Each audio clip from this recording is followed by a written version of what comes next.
Part 28. A Sledgehammer Breaks into Pirates. Author, Zippo. Chapter 271. But this seemed to only last for a moment. Before Kuzan could stand up from the ground, a puff of white smoke rose from the warhammer in Orgrim's hand.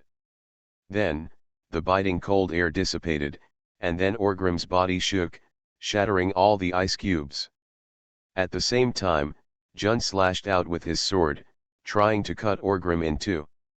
However, Orgrim seemed to have anticipated the scene at the moment he was frozen. At the same time as Jun made his move, the warhammer in his hand was blocked in front of him. There was a clanging sound of metal, and Orgrim once again distanced himself from Jun. Kuzan, Orgrim raised his eyes and looked at Kuzan, with a smile on his lips. The heat wave on the warhammer gradually dissipated the coldness in his body. "Long time no see, Orgrim." Kuzan chuckled softly. It was as if he was saying hello to a friend he hadn't seen for a long time. Orgrim also nodded slightly and said, "It's been many years, Kuzan." He and Kuzan were the first ones to fight against each other on the Grand Line. It was precisely because of Kuzan that he was known as the enemy of mankind. All in all, O'Hara's origins can be summarized as follows. It's Kuzan's fault. Without him, Orgrim wouldn't have any fierce conflict with O'Hara. At this time, O'Hara can probably live happily for another year and a half. Although it is a bit late, I have never been able to tell you, thank you for your mercy in Albina, otherwise I would have died long ago, right? Kuzan said with a smile. Orgrim raised his eyebrows, smiled casually, then waved his hand and said, "You don't have to be polite, I am a man who keeps his promises. I said at the beginning that as long as I get what I want, just spare your lives. How can you break your promise? Even so, this time, we will not let you leave gracefully. You are too courageous. You dare to break into the demon-slaying order." Kuzan said in a deep voice. "Gee ha ha ha ha ha, what is the demon-slaying order? If you want to capture me, use all your abilities." Orgrim laughed arrogantly. "Kuzan, why are you talking nonsense to these villains? You and I join forces," Jun shouted. Without saying a word, he rushed towards Orgrim again. "Hey, he looks so cute, but why is his character so grumpy?" Orgrim complained in a low voice, and swung the warhammer in his hand, accurately blocking Jun's sword. At the same time, Kuzan exerted a slight force on his feet, and a blast of winter air burst out, sweeping towards Orgrim in an instant. "Tom. I said at the beginning that your ability was restrained by me. Now that I hold the hammer of destruction in my hand, what can a mere frost do to me?" Orgrim laughed loudly.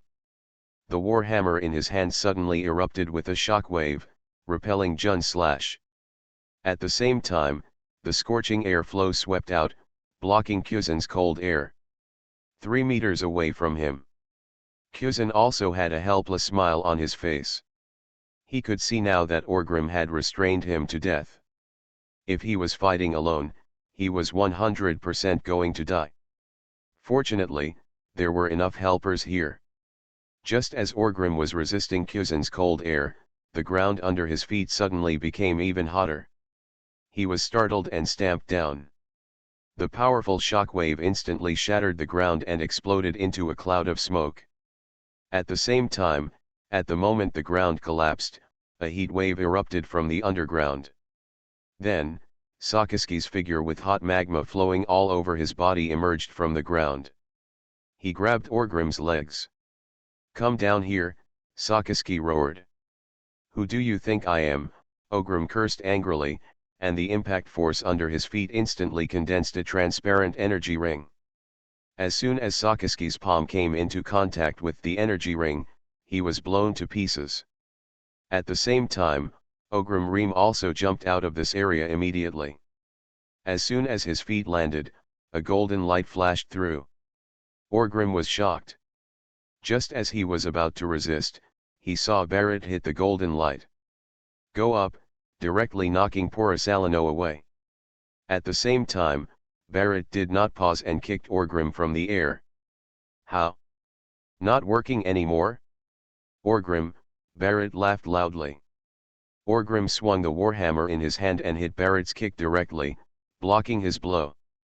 At the same time, he exerted force under his feet and the figure jumped out.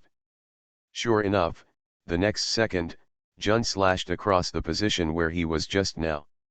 Then, Barrett fell from the air and punched Jun.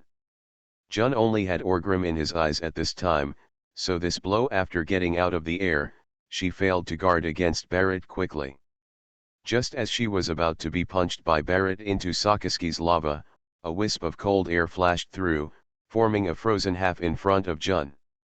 Curved defensive wall. Barrett punched the ice wall with a click, and the ice wall shattered, but it also gave Jun enough time. Jump on the eagle, Jun kicked out suddenly and hit Barrett on the chest. The powerful kick caught Barrett off guard. How powerful is this woman? Before he could think about anything, the figure just flew out. Gee ha ha ha ha, Orgrim laughed loudly, and swung the warhammer in his hand towards Barrett's figure. Douglas Barrett really couldn't avoid it this time, with a fierce look in his eyes, and a powerful armed look. The domineering energy was concentrated behind him, and then, Orgrim's warhammer hit it. This blow directly sent Barrett flying.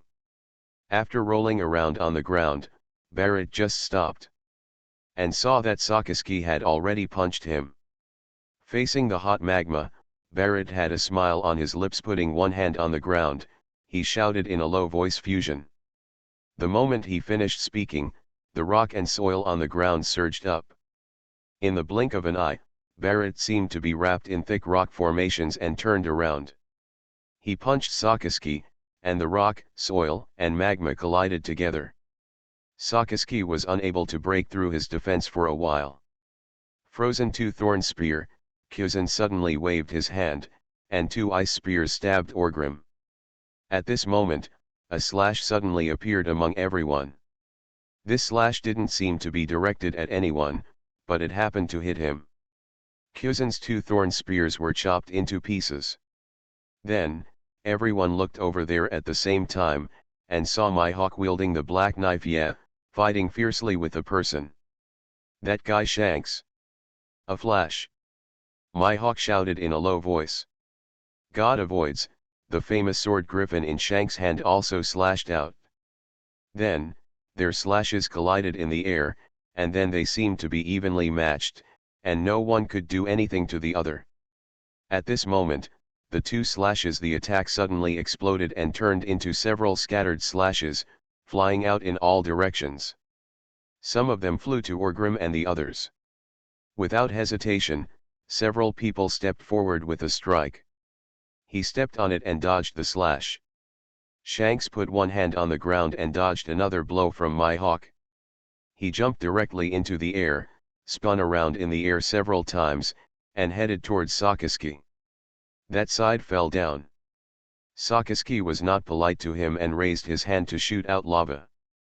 A look of helplessness flashed in Shanks's eyes.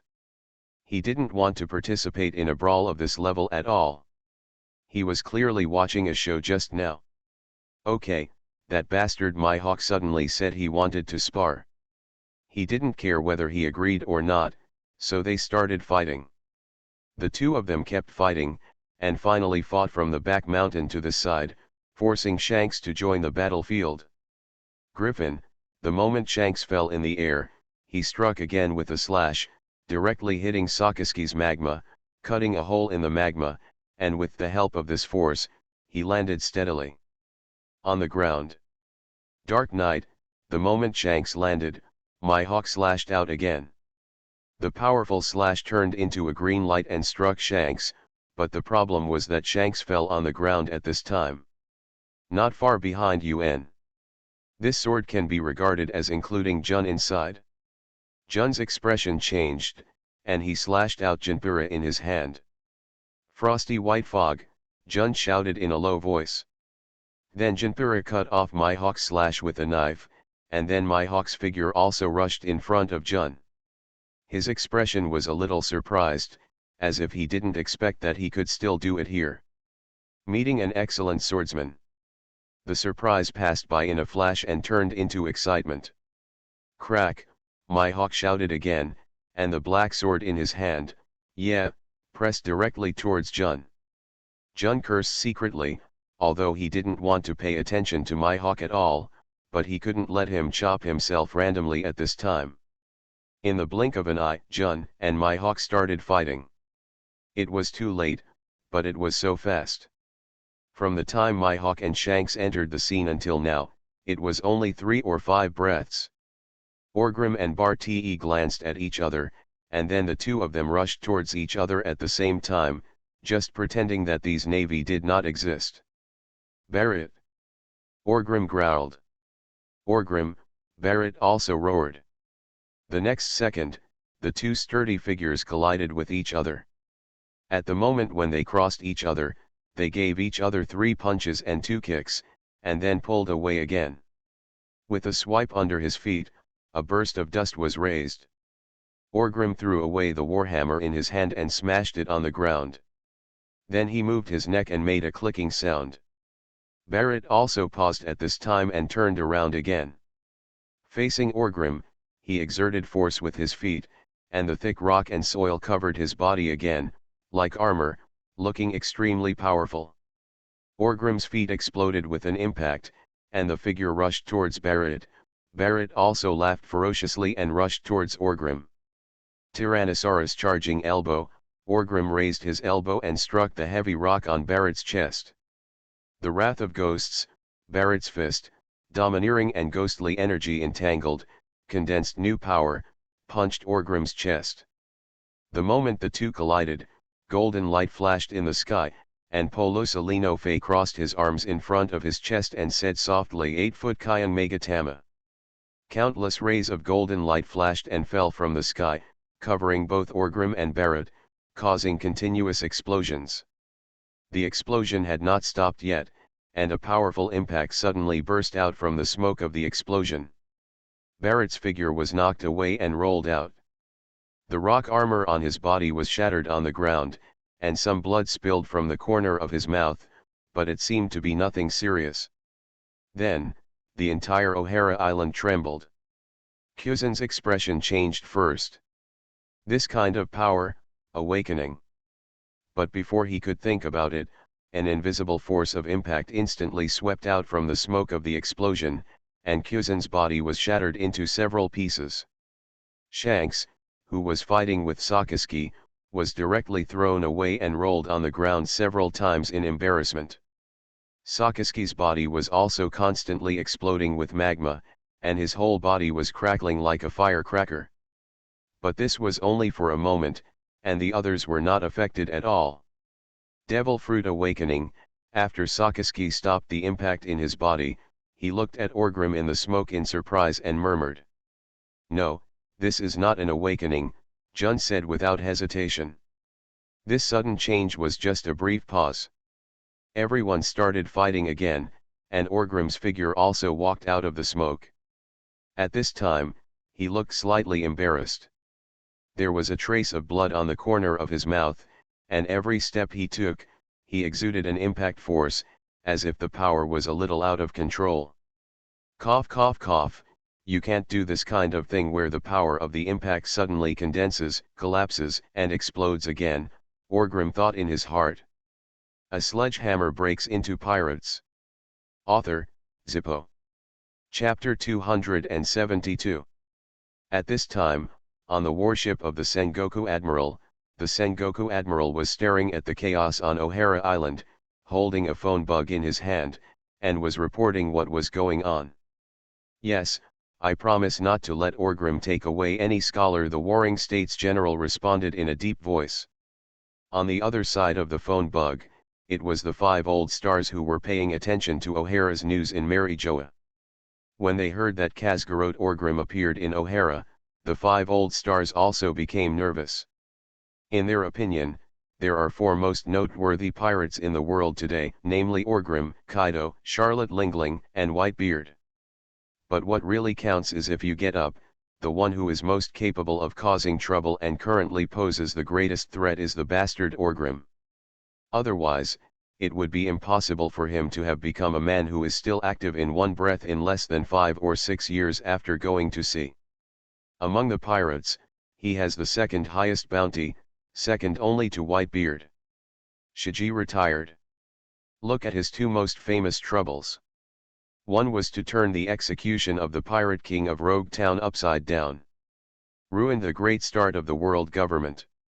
The other time was to break the myth that their world government had been promoting for more than 800 years in one go, the deep sea prison, Impel Down, and Impelton. These two major events were both it has had a profound impact on the world government and changed the structure of the world. The era of great pirates has arrived, and Shiji, the great pirate, has escaped from prison. Now the Navy's demon-slaying order is also one of the major events, especially O'Hara's. The demon-slaying order is related to the secrets of the world government and the survival of ancient weapons. If this thing is not done well and Orgrim gets a scholar or something from it, with his trouble-making ability, he may have to kill him. Ancient weapons have been resurrected. And if he knows anything about blank history by then, the world government will really be in tears. Therefore, the 5 old stars are now paying close attention to O'Hara Island, and do not even require the Navy to be there. Here, Orgrim is captured and killed. Because they also know how difficult that bastard Orgrim is. The only thing they want is that the Warring States period can prevent Orgrim from O'Hara. Take away any scholar or even anyone from O'Hara on the island. As long as Orgrim doesn't get scholars, he can't decipher ancient texts and historical texts. O'Hara can accept all the consequences. He likes to do things here. Let's do it. Even if O'Hara is sunk, so what? Can Orgrim's intentions be deduced? The 5 old stars suddenly asked. Although Orgrim's appearance was a bit unexpected, even the world government didn't quite understand why he would appear in O'Hara at this point in time. If he was willing, he could get the most precious thing from O'Hara before the world government knew everything. But, he didn't do that, which made the 5 old stars very puzzling. Could it be that Orgrim also knew that he was O'Hara's reputation has been ruined and everyone despises him? If he had come earlier, without the help of the world government, even if O'Hara's scholars died, they would not have anything to do with him, let alone help him. This is the most suitable reason that Wulaoxing can think of in this short period of time, but it still feels a bit outrageous. Therefore, they wanted to ask Senguo, the person involved, what he thought. After all, Senguo was very smart and was known as a wise general. He also had a deep connection with Orgrim. He should know Orgrim relatively well. At this time, being in O'Hara too, I might be able to tell something. General Sengoku looked at O'Hara's side, the fierce battle between Orgrim and Douglas Barrett, and the brawl between the Navy masters and the pirates, and felt a little strange in his heart. After thinking for a while, the Warring States General responded with some uncertainty. 5 adults, I always feel that Orgrim is not here for O'Hara, not for the scholars. So what did he come for? The 5 old stars were silent for a moment and asked. It may be a bit unbelievable to say that he seemed to be here for our Navy's demon-slaying order. He was on O'Hara Island early in the morning, but it wasn't until our Navy's demon-slaying order started to be executed that he actually appeared. And if it was true, when it comes to scholars, he should act in a low-key manner and just take advantage of the chaos to persuade and take away some scholars. But as soon as he came out, he chose to make a high-profile appearance and directly started a fierce battle with Douglas Barrett.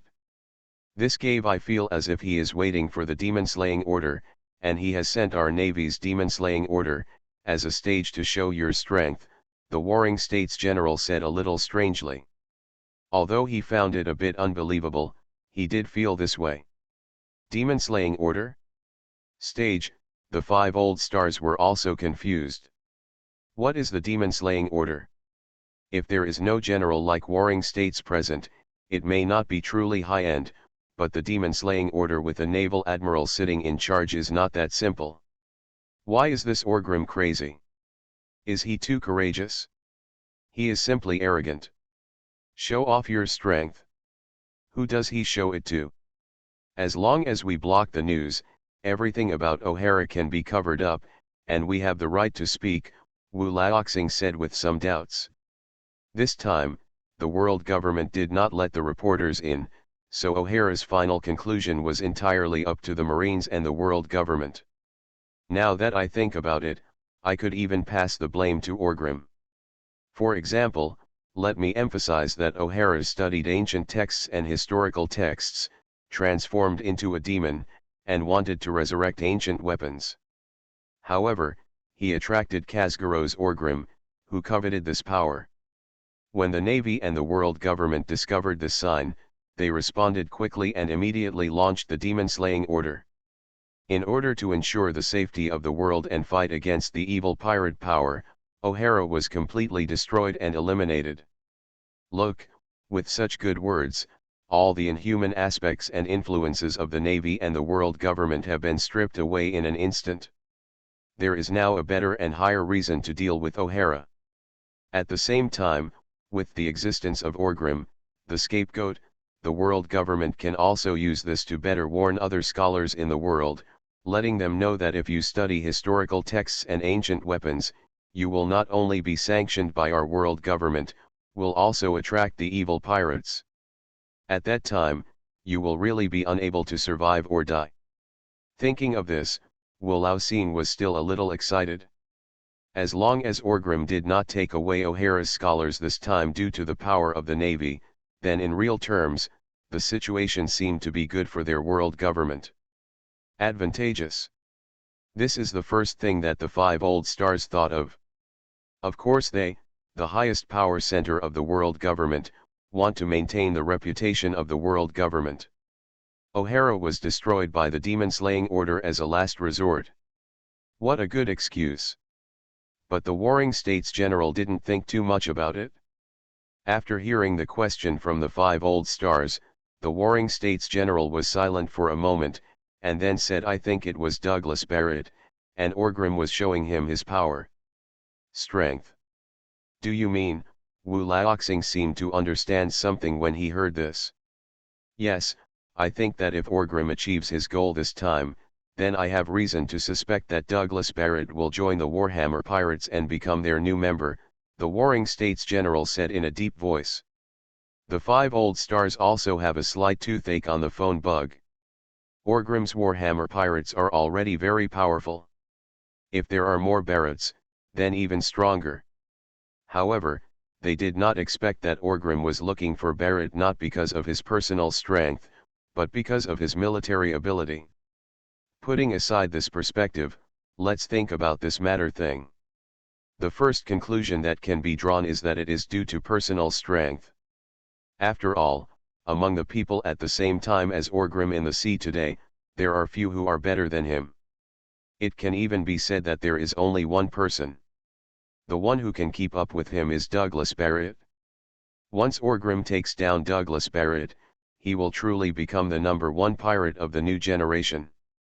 People. The reputation can be greatly improved, and if Douglas Barrett joins the Warhammer Pirates, their strength will also be greatly enhanced. That is really an international pirate, the kind with both reputation and strength. Thinking about it this way, the 5 old stars and the Warring States General seem to understand Orgrim's thoughts. O'Hara's demon-slaying order seemed to be the reason why he became the #1 pirate in the new generation and secured this position. Grand ceremony.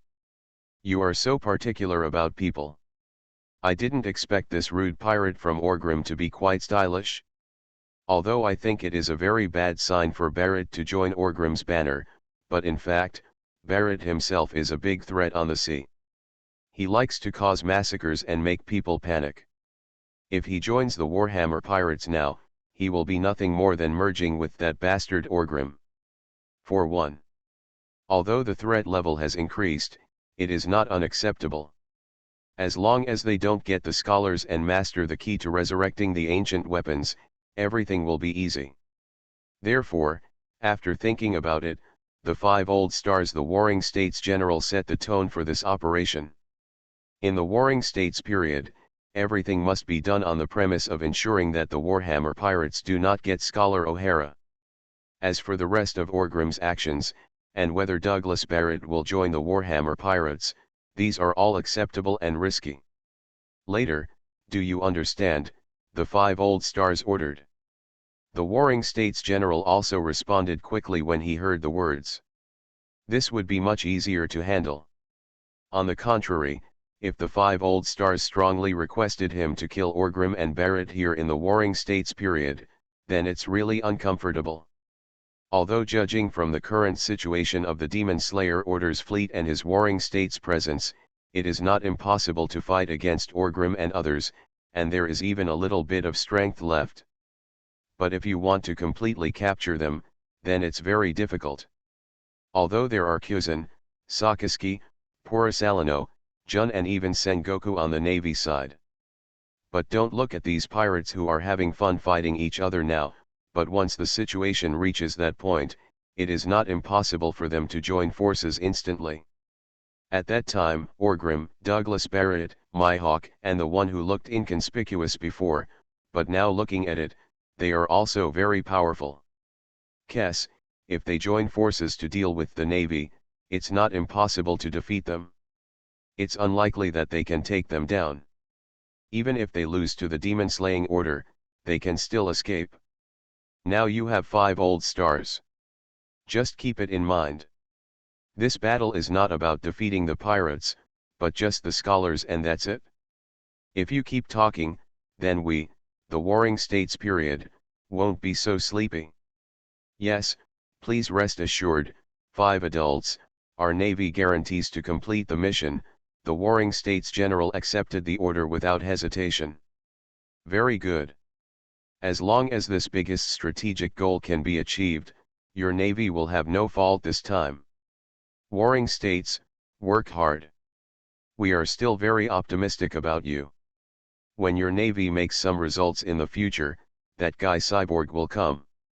Mary Jo, yeah, and you are our #1 candidate to take over as Marshal of the Navy. The 5 old stars have painted a big picture for the Warring States General.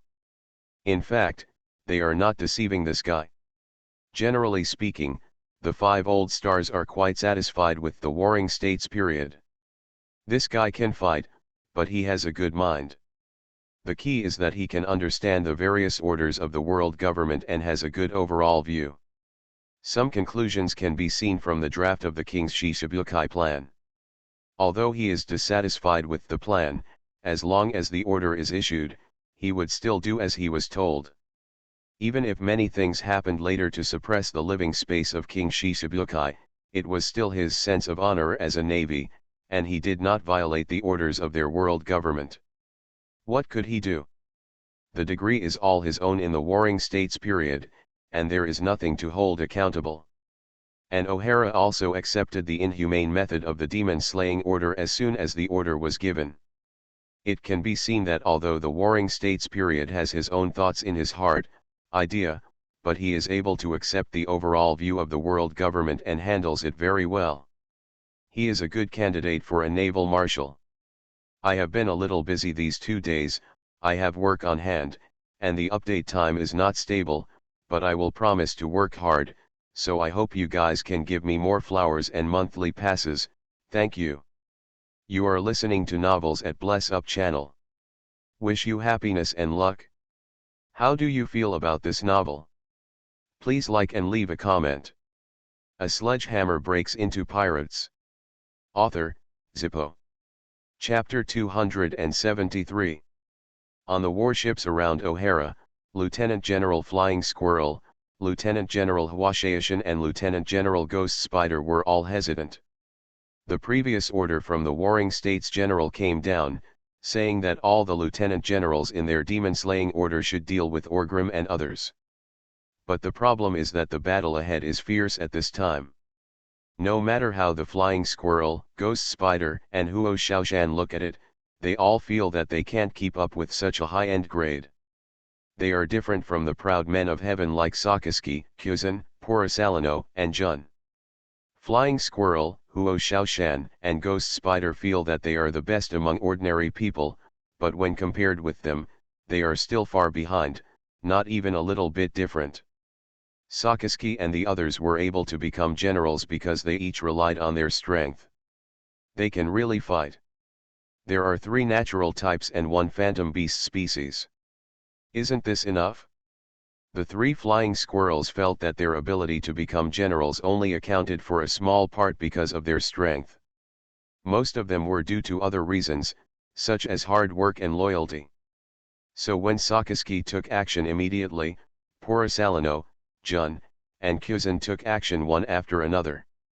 The pace and intensity of the battle in O'Hara suddenly increased to the point where Flying Squirrel and the other 3 were afraid to intervene.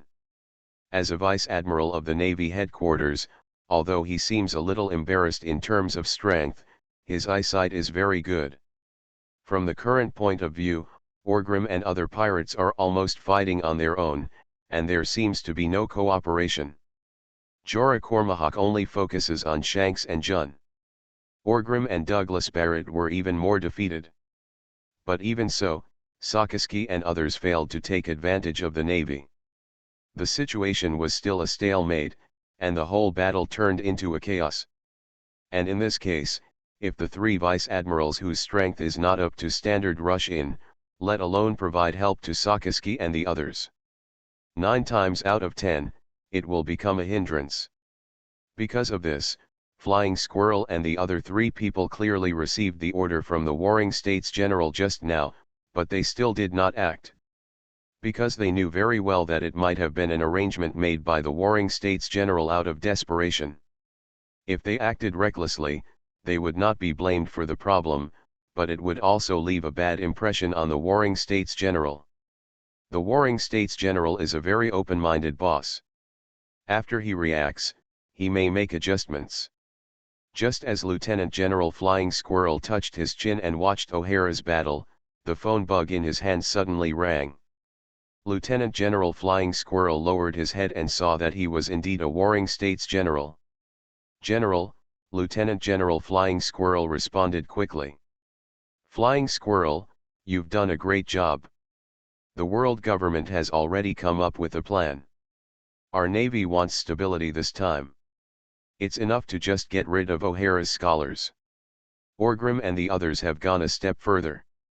The situation is very good now. With Sakaski and the others dragging those bastards from Orgrim, the 3 of you are ready to lead the team into O'Hara to clean up. Remember, the Warhammer pirates must not be allowed to get any scholar and destroy O'Hara completely," General Warring States said softly on the phone. Lieutenant General Flying Squirrel also breathed a sigh of relief. Sure enough, he was right not to act quickly just now, otherwise it would be a disservice. Although he went to help Sakaski and others fighting Orgrim is a bit embarrassing for them. But if they take this opportunity to clean up O'Hara, although there will be some trouble and danger, the Flying Squirrel is still very confident. "Yes, General, we act now," Flying Squirrel responded quickly. As soon as the phone was hung up, it didn't take long for all the Navy to receive the news. Soon, headed by the 3 Lieutenant Generals Flying Squirrel, Huo Shaoshan, and Ghost Spider, the elite members of the Navy's demon-slaying order fleet, the generals and officers began to quickly board O'Hara Island to carry out the clearing operation. After the Warring States General saw the demon-slaying order fleet taking action, he said to the adjutant beside him, "Now, the 10 ships headed by the demon-slaying order fleet are the warships have surrounded O'Hara Island, so unless Orgrim and the others capture the scholar and break out of the encirclement, our 3 warships, no matter what happens, do not get close to O'Hara casually and become the backup force sitting in the rear to prevent unexpected situations. Do you understand?" "Yes, General." The Major General's adjutant nodded quickly. The Warring States General nodded and waited for a while, and the phone bug in his hand rang again.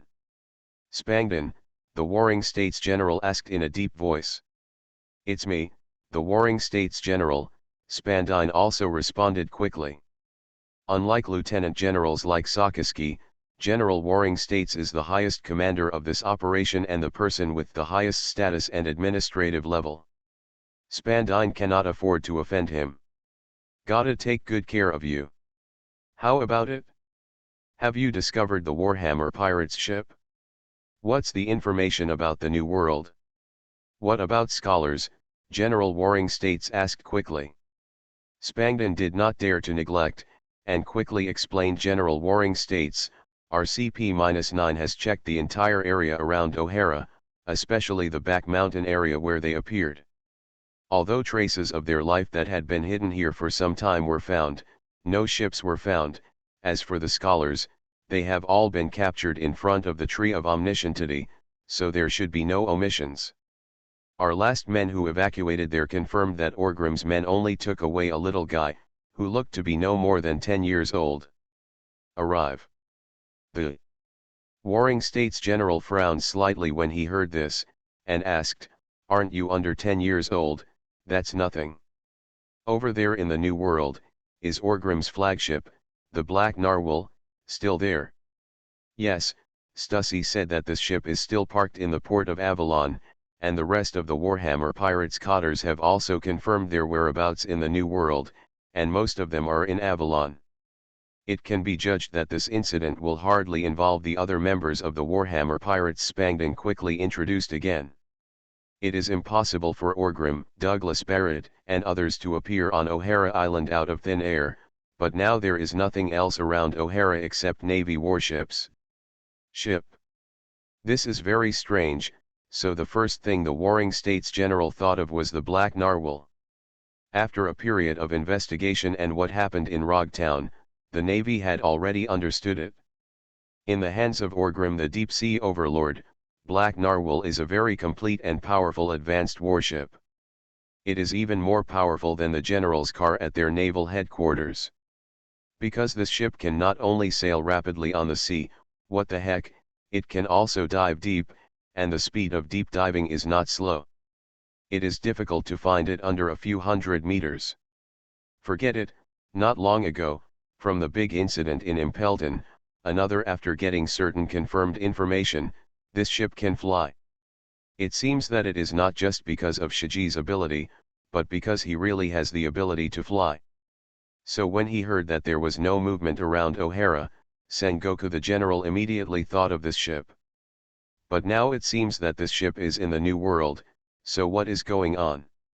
Did Orgrim not think about leaving alive? How could this happen? Possible. In fact, not only Orgrim's ship can dive, Douglas Barrett's ship is also a submarine. Although it is much smaller, it can still carry a few of them. They came out of the Kingdom of Flowers later. Orgrim and others came to O'Hara on Douglas Barrett's ship. Before Dr. Clover died, Hank had already left the back mountain with Robin, and immediately followed the plan, dived into the deep sea, waiting for the situation to become clear. As a response, no matter how powerful the Navy's demon-slaying order was at this time, it did not bring a submarine, and it could not be investigated even if it wanted to. Therefore, the Warring States general determined that the Black Independent after the Narwhal is gone, although there is still some doubt that there will be a response under the sea, there is no sure way. As for the person they took away, a kid under 10 years old cannot make any waves. Scholars like this kind of existence definitely requires continuous accumulation of knowledge. What use can the little guy do? So Warring States didn't think much about it at all. After all, it's useless to think about it now. Can you still get the person back? Instead of worrying about this, why not think more about Sorrow and that Nicole Albia? Those are the real scholars.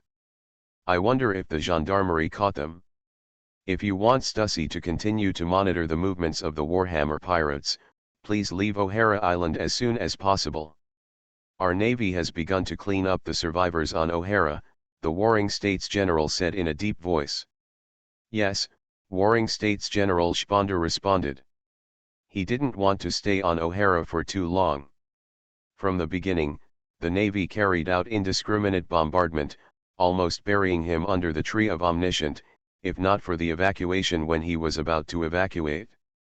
After receiving the orders and missions from the Warring States General, he had already escaped. How could he wait to die here? Fortunately, he could finally evacuate in a legitimate manner. As the Commander-in-Chief, the Warring States General did not appear for the first time in Orgrim. The main reason for entering the venue at once is that he has to coordinate all aspects, such as reporting the situation to the 5 old stars, such as arranging various responses after this. Now, all the things that need to be done are done, and the Warring States General can finally enter. Handing the phone bug in his hand to the adjutant beside him, the Warring States General once again turned his attention to O'Hara Island. As soon as he took this look, a huge bug suddenly appeared on the western peninsula where Orgrim and others were fighting. There was movement. A crimson magma giant rose up from the ground. The Warring States General recognized it as Sakaski at a glance. Then, the magma giant that seemed to be more than 10 meters high punched the ground, causing a sea of fire. At the same time, Orgrim also quickly avoided the hot lava splashing everywhere, and looked at Sakaski with some surprise. Why did this bastard suddenly get angry? Shanks, what? Don't let him beat him to death, right? Then I'm going to open the champagne to celebrate. But before Orgrim could be happy, he saw the very embarrassed figure of Shanks, who was about to be burned from somewhere. He emerged from the ruins, obviously not dead. Before he could think of this, Orgrim noticed that the huge figure of Sakaski was looking at him, and then, the magma that Sakaski turned into the giant roared angrily, and from far away, his huge arm was filled with hot magma, and he punched Orgrim with a punch. Orgrim's eyes lit up, and he clasped his hands in front of his chest, and a wave of the power of the impact began to condense, and before Sakaski's punch landed, a white beam suddenly burst out from Orgrim's hand. The next second, Sakaski's huge magma giant's arm was directly blown to pieces by Orgrim's blow from the air, and countless magma turned into raindrops and fell from the sky. Orgrim's mouth curled up, and just when he was about to continue to attack, he suddenly frowned. A ball of magma fell like raindrops behind him, but before it fell to the ground, a magma arm stretched out from the ball of magma and grabbed Orgrim's head directly. How cunning! Orgrim jumped forward suddenly, dodged the claw, and at the same time looked back and hit a shockwave. Although the blow just now broke Sakaski's giant hand, but with his natural the ability is not harmful at all, but this guy gave up the control of the magma giant immediately and hid directly in the falling magma rain. He wanted to sneak attack Orgrim. It was really despicable. A sledgehammer breaks into pirates. Author, Zippo. Chapter 274. The blow missed, and while the magma fell to the ground, Sakaski's strong figure also condensed out of it. The hot magma dripping from his body fell to the ground, making an anxious sound of pukshishi. Sakaski shook his arm, staring at Orgrim's figure with a fierce look in his eyes. Orgrim condensed a transparent energy shock in his hand, hiding it and staring at Sakaski. The two looked at each other like this, and after about 3 or 5 breaths, Sakaski's arm swelled up again, and the hot magma hung directly to the ground, covering the ground under his feet, turning into there is a pool of magma, and this pool is still expanding. Orgrim's heart sank, knowing that Sakaski was about to take action. Sure enough, Sakaski raised his arm in the next second, preparing to fight Orgrim again. At this moment, the ground suddenly trembled, and Sakaski's figure that was about to make a move paused. He looked behind Orgrim with somewhat surprised eyes, then gave up his offensive without hesitation, and dived directly into the magma pool at his feet. Orgrim was also a little surprised. Sakaski has always been known for his bravery. What's going on? Could it be that my domineering aura has become so powerful that the future admiral of the navy peed from his butt when his tiger body shook? Before he could think about it, a shadow covered the sky above him, blocking the original sunlight. Orgrim turned his head and looked over at this time, and saw a monster appearing behind Orgrim. This monster was very huge. The magma giant Sakaski was already very good. Not inferior to the size of the giants. But now, the monster behind Orgrim is almost as big as 3 or 5 giants, and it is eye-catching enough. Douglas Barrett, Orgrim murmured in surprise. But he wasn't particularly shocked. It's not known whether Barrett's current abilities have been awakened or not, but when he was at his strongest, the shape he used to change his abilities was bigger than Godzilla, far beyond what he can compare to in his current state. Before Orgrim could think about it, he understood why that bastard Sakaski ran away. At this time, I saw the monster transformed by Barrett, covering this area with a slap, not only Orgrim, but also Mihawk, Kuzan, Jun, Shanks, and Porosalino and others, almost all of them are within this coverage. Moreover, Barrett's armed haki was powerful enough, and he just covered his monster's claws with haki. At the same time as the claw fell, Porosalino turned into golden light and ran away. Kuzan turned around and retreated without hesitation, while Jun, Mihawk, and others quickly fled away. Orgrim laughed loudly, stretched out his hand, and the doom hammer that landed in the distance suddenly burst out with a wave of scorching air. He held the hammer and flew into the air, riding on the heat wave, steadily. Fell into the hands of Orgrim. I said I want to compete with you, and since that's the case, I won't hide anymore, I'll defeat your attack openly and openly, Orgrim said with a laugh. As he finished speaking, transparent impact energy began to condense on the war hammer of Doom Hammer. This energy continued to collapse and compact, shrinking smaller and smaller. Soon, a fist-sized transparent ball was left on the hammer head. While Barrett's monster claw was pressing down, Orgrim raised his war hammer high and shouted softly. Mystery, the Dragon King's Sigh. There was no particularly shocking scene. It seemed that the body of a ferocious giant dragon was vaguely condensed on the Doom Hammer. And this giant dragon glanced at the huge monster claws that were covering it in the sky, and then seemed to have helplessly sighed. It was as if there was nothing he could do about the attack. And at the moment when the sigh fell, the transparent energy ball that was originally condensed on Orgrim's warhammer instantly turned into a beam of light and hit Douglas Barrett's monster claws directly. The powerful armed color haki blocked the energy beam for the first time, but it only lasted for a moment. The beam instantly penetrated into the claws of the monster, defeating the armed color haki's defense. It didn't explode directly, it was still silent. After 2 full breaths, the huge monster's claw trembled, and then exploded from the elbow. The powerful impact directly shattered the huge monster's claws. The unparalleled huge shockwave instantly covered the entire O'Hara sky from the air. Even the powerful energy release could not continue to be transmitted in the air. Gradually it spread to the sea surface and collapsed downward for a while. Then, the resistance of the sea water set off a huge wave and spread out in all directions, forcibly destroying the 10 huge warships of the demon-slaying Order fleet. The formation was scattered a bit. The terrifying tsunami continued to grow and take shape in one wave after another, and then roared out. With just one blow, it caused a shipwreck. Douglas Barrett's huge monster figure was half blown to pieces at this time, and half of his body was still struggling to hold on. After most of the energy of the impact was released, countless pieces of earth and stone that had originally fallen condensed on Barrett's body again. Orgrim only felt that the ground under his feet was constantly surging, as if through this thin layer on the ground, the underground was flowing crazily. A large amount of rock and soil was transmitted from the feet of the monster that Barrett transformed into his huge body, and then continued to fill and enrich his body. Orgrim frowned slightly, and instantly released his domineering energy, trying to find Barrett's location inside this huge monster. He focused on the monster's head, only to find that there was no living thing there at all. Missing, Orgrim murmured in surprise. He scanned the monster from head to toe with his sense of sight, but he didn't notice Douglas Barrett's existence at all. Could it be that the superhuman hybrid fruit could affect these observations?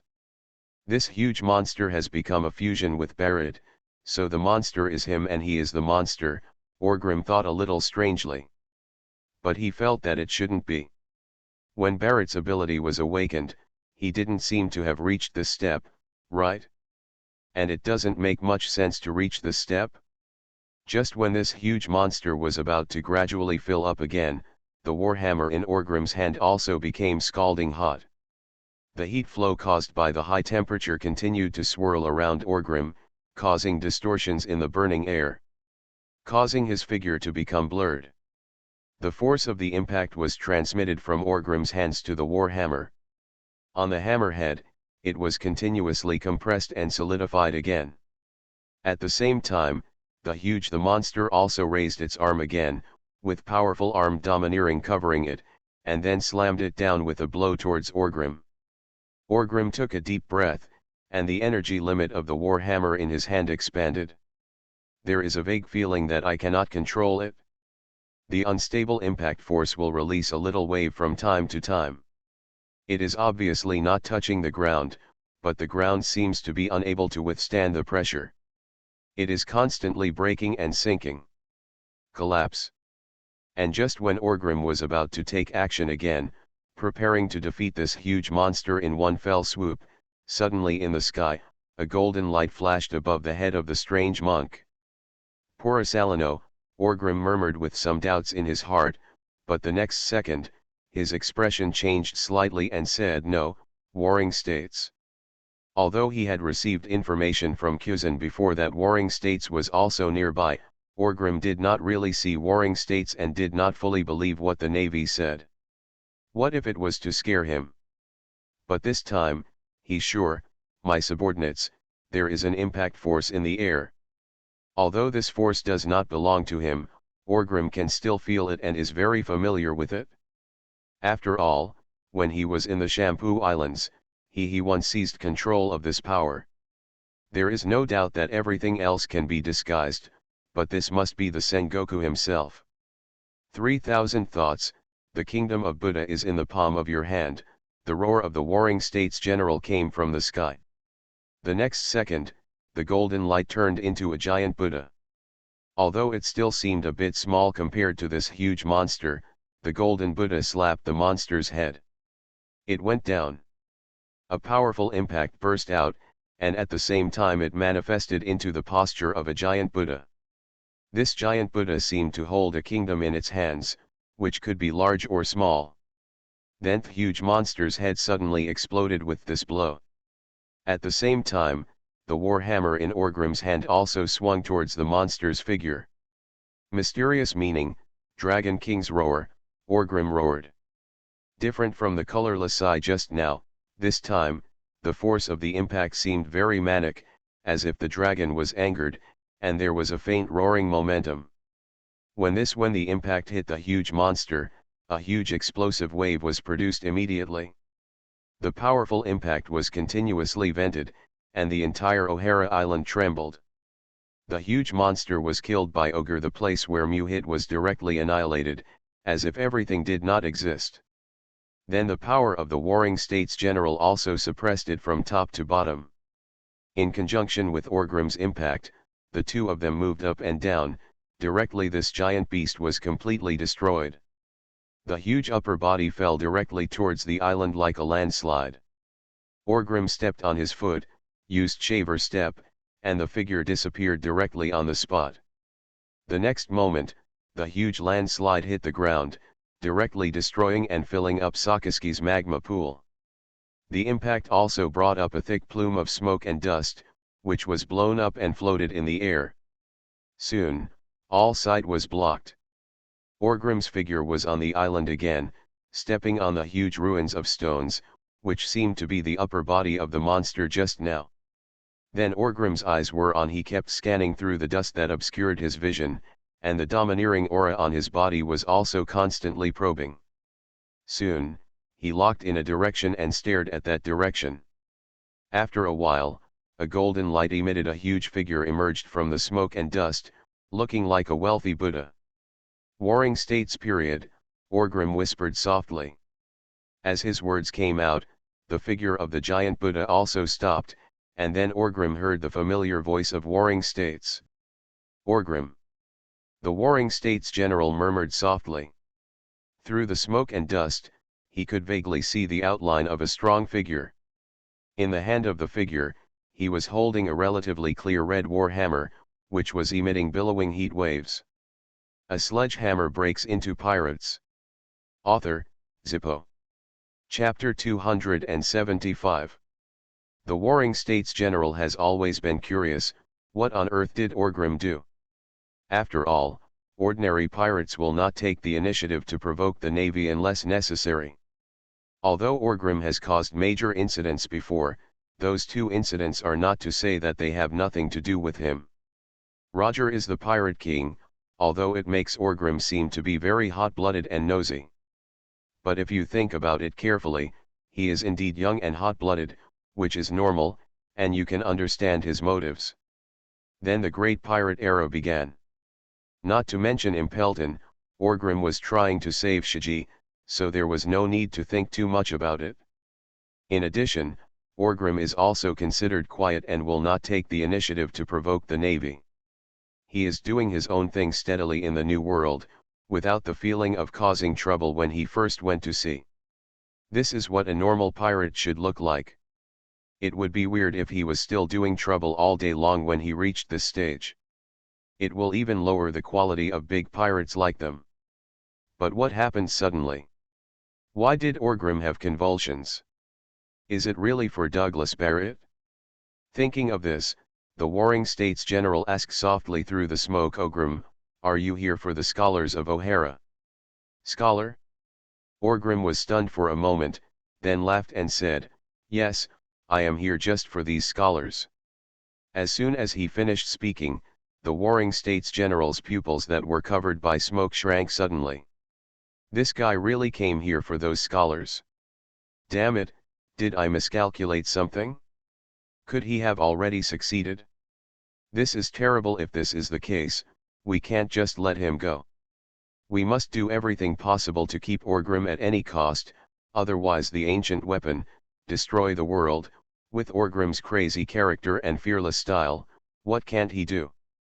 Maybe next month, we can see Pluto cannonballing Mary Joa. Have you gained the knowledge of scholars? Do you want to get ancient weapons?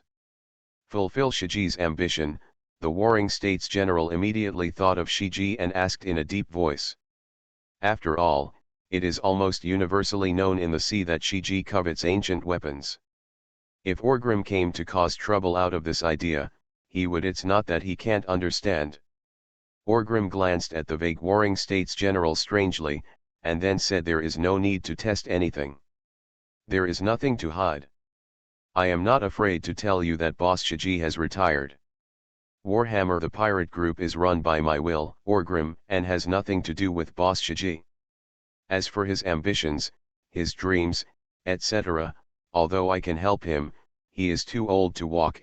As long as he doesn't ask, I won't take the initiative to help, so these have nothing to do with him. That means you want to get ancient weapons, Warring States said with a sinking heart. Neither Shiji nor Orgrim is a fuel-efficient lamp. Whoever comes here for this reason needs to be alert and on guard. Orgrim listens. With the words of the Warring States General, I feel like he is a fake. Aren't you a wise general? How did you become mentally retarded? If I am here for ancient weapons, why do I have to inform your world government in advance and tell you the truth behind this? Tell you all? If I just move O'Hara away in one go, won't it be over? I believe that as long as I ask, Boss Shiji won't mind helping me once. By then, those bastard scholars will not be allowed to be crushed by me. Are they rounded? As for their lack of cooperation? Don't underestimate me. I'm a big pirate no matter what. O'Hara's scholars are not even 1,000 but 800. Under coercion and inducement, I can't find a second one. 5 boys are coming? There are even so many strange abilities in the sea. As long as you work hard, there is nothing you can do about it. Is your brain not working well lately? Our Warhammer pirates will soon launch a product that promotes secondary brain development. I think it can effectively help you improve your IQ and refresh your mind. If you don't mind, when the product comes out, I will give you 2 boxes. Try it. Orgrim frowned slightly and said. What he said was sincere, but the warring states general was confused. What the hell are you talking about? Who on the sea doesn't know that I, the warring states period, have a high IQ? A famous wise general in the Navy. Also, after all, I, Sengoku, am also a general of the Navy. Will I eat the products produced by your pirates? Impossible. Even if I, Sengoku, jump off this O'Hara island, jump even if I drown in the sea, I won't take a bite of your Orgrim medicine. To put it another way, even if I really try it in the future, I won't be able to accept your gift. You take our moral integrity in the warring states period too seriously. Take it easy. I, the great admiral, will accept gifts from you as a pirate? Doesn't that become corruption and bribery? You bastard has a bad conscience and you want to ruin my future, right? Humph, are you insulting me? The warring states general scolded in a deep voice. When he finished speaking, the surroundings were noisy again. A slash passed between the two people, and then all kinds of energy poured out. However, this did not affect Og for the time being. Rem and Sengoku, but it can also be learned that the chaos has begun again. It must be you, warring states period, who is insulting me, right? Scholar. Ancient weapons. If I had such an idea, would the world government and navy still have the opportunity to participate in such an incident, and would they still be able to issue a demon-slaying order? If you want to eat my shit, I'm afraid it won't be hot enough. Didn't what you just said insult my IQ? Orgrim cursed angrily. Warring States was speechless by his well-founded words. Thinking about it carefully, it seems that this is really the case. Is Orgrim a fool? Not at all. Naniosk, he is not. If he is a fool, then what does it mean to have a navy that has been unable to defeat him for so many years? Are you worse than a fool? Before the warring states general could continue to speak, Orgrim snorted coldly and said, I am indeed here for the scholars of O'Hara, but I have no interest at all in those ancient weapons and the blank 100-year history. There is no need to know this. After all, I am not a historian. What I value more is the present and the future. I am not interested in exploring history. Maybe your world government did a lot of dirty things during the 100 years of blank time. It's something, but so what? At most, this just gives those who are interested in an excuse to cause trouble and a banner to argue with you, but in this world, in the final analysis, strength still has to speak for itself. After a pause, Aogrim continued, although I am confident, I am not arrogant and unaware of myself. Compared with the size of your world government, I am still not strong enough, so even if I know that blank 100 years of history are meaningless. As for using this to raise the banner, we can get some excuses and legitimate reasons to cause trouble. Gee ha ha ha ha ha ha, that is even more of a joke. I am a pirate. I kill people and set fires. I do all kinds of evil. I attack the navy and threaten the world government. Why do I need reasons and excuses? Yes, the world is realistic after all and depends on strength. The world government may be extremely corrupt, but no one can deny that in today's world, it is still the boss, and no one has emerged that can truly threaten it. Even the second child who can lead to its destruction has emerged. I have to admit that the world government is still doing very well in its current position, even if this is the era of great pirates.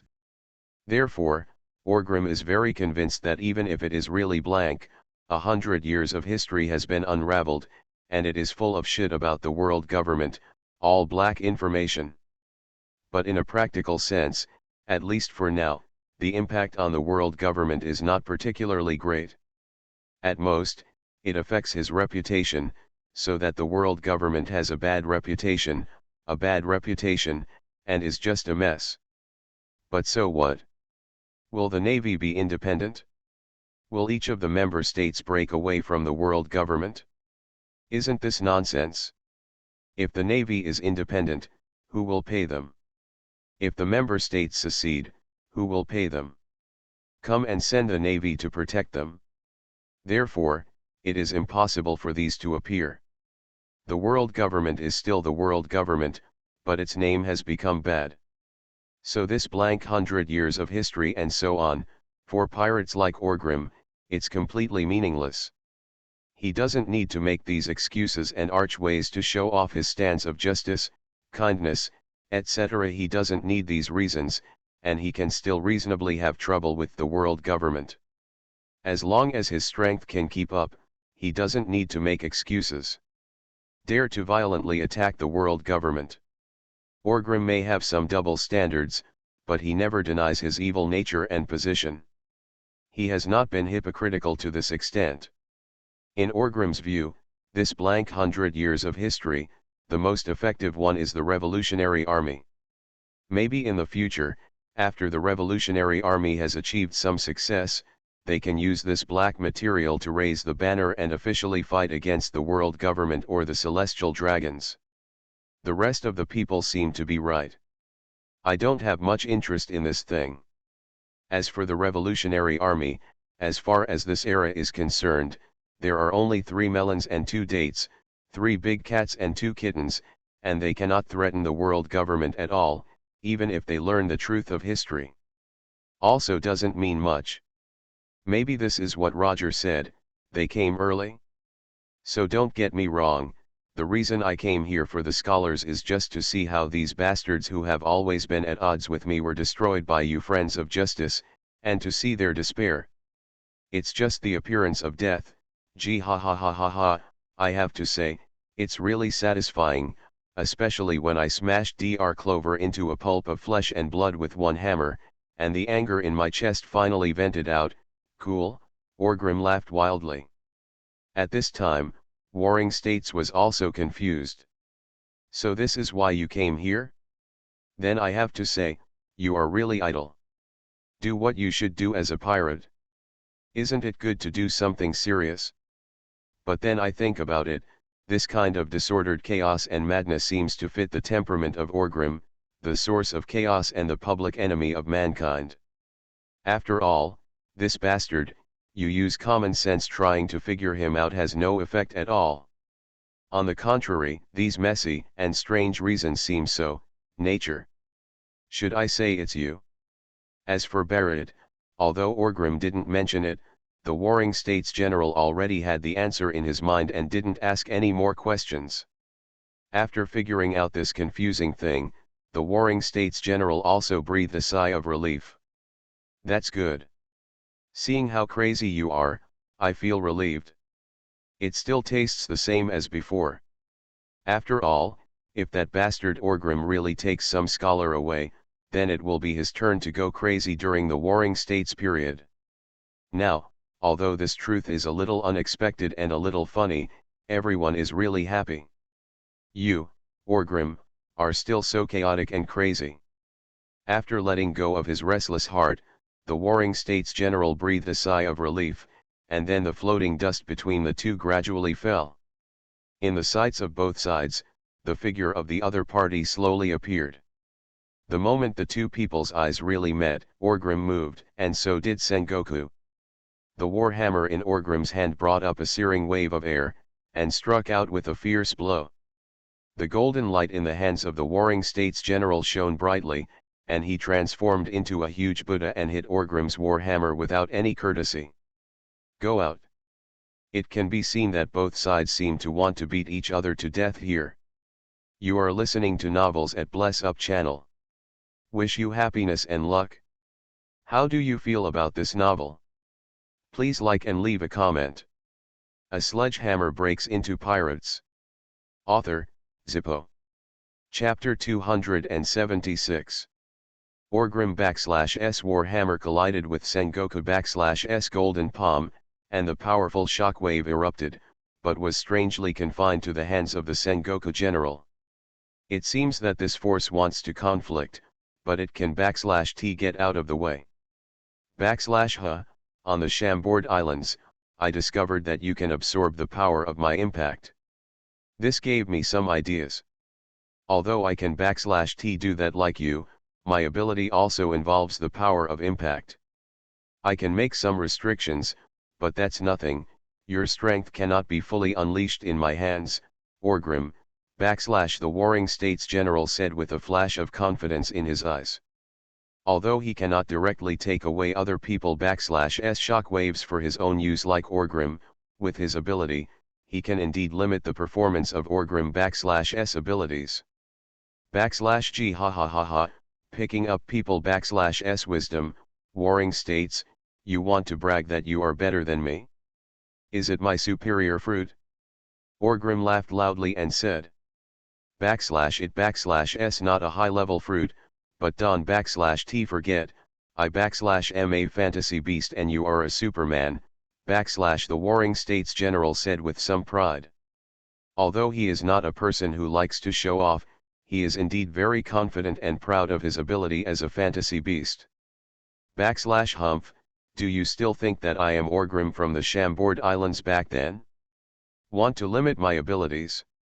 That depends on how capable you are, Orgrim snorted coldly. At the same time as the words fell, a powerful impact surged out of the warhammer in Orgrim s hand again. With a steady stream of strength, he began to try to break through the huge golden palm of the Warring States General. The Warring States General s face darkened, and the inexplicable aura of the phantom beast species on his body began to rise. He mobilized the power of the Buddha in his body to continuously suppress Orgrim s increasingly powerful impact. The two were in a stalemate. In this place, the aura of destruction is getting stronger and stronger, and the space seems to be unable to withstand this kind of power. Although there is no domineering counterattack, it still vibrates, with many cracks appearing, and black lightning also disappears and appears. This kind of stalemate, from a distance, does not seem to be fierce between the two, but the danger in it is very powerful. The strong impact power seems to be transformed into substance in the hands of the Warring States General. Orgrim s feet the ground also shattered and turned into powder. The Warring States General s face was also very heavy, and he did not dare to be distracted at all. He was afraid that he would accidentally leave a gap for Orgrim. Right here at that moment, the ground under the two people s feet suddenly changed and surged. As soon as the scene flashed through his eyes, the first thing that came to Warring States mind was Shiji, the Piao fruit. But in just a moment, with his view of Shiji, the familiarity of basic power directly denies this feeling. Barret, Orgrim said in shock. As soon as this thought fell, the ground suddenly turned into a huge monster claw, grabbing the Warring States General and Orgrim. After a long time, Douglas Barr the reason why TE is no longer among the huge monsters just now is because he didn't T know when he hid under the island, as if he had become one with Hara Island. At least he has become one with the surrounding ground. That s why he was able to strike this attack suddenly. At this time, Orgrim and the Warring States General were in a stalemate, and they couldn't T easily withdraw their attacks. However, Barret s sudden attack came too unexpectedly, and the two of them were in a stalemate. Time could not be avoided at all. With a claw, Orgrim and Sengoku were lifted apart at the same time. Then, Sengoku was completely unable to control the huge impact energy. In just a moment, the dazzling white light destroyed the figures of Orgrim and Sengoku covered it, and then the huge monster claw was blown to pieces. O'Hara Island, with Sengoku and Orgrim as the center, was blown into pieces by the force of the impact. In two halves, the entire island split from the middle. Not to mention, an unfathomable pit collapsed in the center area. The entire island seemed like a broken ancient copper coin. At the same time, in the New World, a Walloon Island. This place is still shrouded in eternal night. Whether Orgrim is there or not, it seems that there is not much difference to this island. Without him, the Warhammer pirates are still operating in an orderly manner. Various cotters, they were all doing their own work. At this time, in the courtyard where Plank was, Plank had nothing to do. He was pruning the flowers and plants characteristic of the Evernight Sea in the courtyard. Not long after, the Sphinx, the rampant Lolita, who had not been assigned any work at all, walked into the courtyard. The moment Gangplank saw her, he went directly into the invisible state. Upon seeing this, the Sphinx''s expression darkened and he jumped out of the courtyard. Pulling out his hand cannon from his waist, he felt domineering and began to explore Gangplank''s whereabouts. Hey, bastard, come out quickly, if I find you, I will shoot you in the head, /SPHYNX cursed. Plank''s transparent fruit can be completely seamless in sight, but it still has many flaws, such as taste. If you have people or abilities with a sensitive sense of smell, you can rely on this method to lock his position. But the Sphinx''s sense of smell is obviously not up to standard, and maybe she will always be able to smell the violent smell of gunpowder. But it doesn't matter. Seeing and hearing haki is also a way to restrain the ability of the transparent fruit. Or in other words, these two forces are restraining each other. By constantly developing the power of this transparent fruit, Planck has discovered some rules. If his own ability is developed to be stronger than the opponent''s domineering power, then this kind of restraint can be suppressed, and even if the opponent turns on the observation color, his whereabouts will still be difficult to detect. On the contrary, if the opponent''s observation color haki is too strong, then his ability will have almost no effect. For example, against Fujitora, for a master like Yuxiao, he can use his power of seeing and hearing to lock onto small meteorites in the universe with his eyes closed. He is also blind. Your use of transparent fruits is meaningless in his eyes. He /T even be able to discover that you are an esper. Woolen cloth. Planck''s strength is not good enough, and it didn't /T take long to get the transparent fruit. Although the development is not bad, it can /T be said to be very powerful. On the contrary, although Sphinx is a little lowly who doesn't /T grow up, in fact, her strength is still acceptable. She is not top-notch, but she is not weak either. Especially, she is good at and loves to use thermal weapons that attack at long distances. So for her own accuracy, her knowledge color haki is much more powerful than her armed color haki.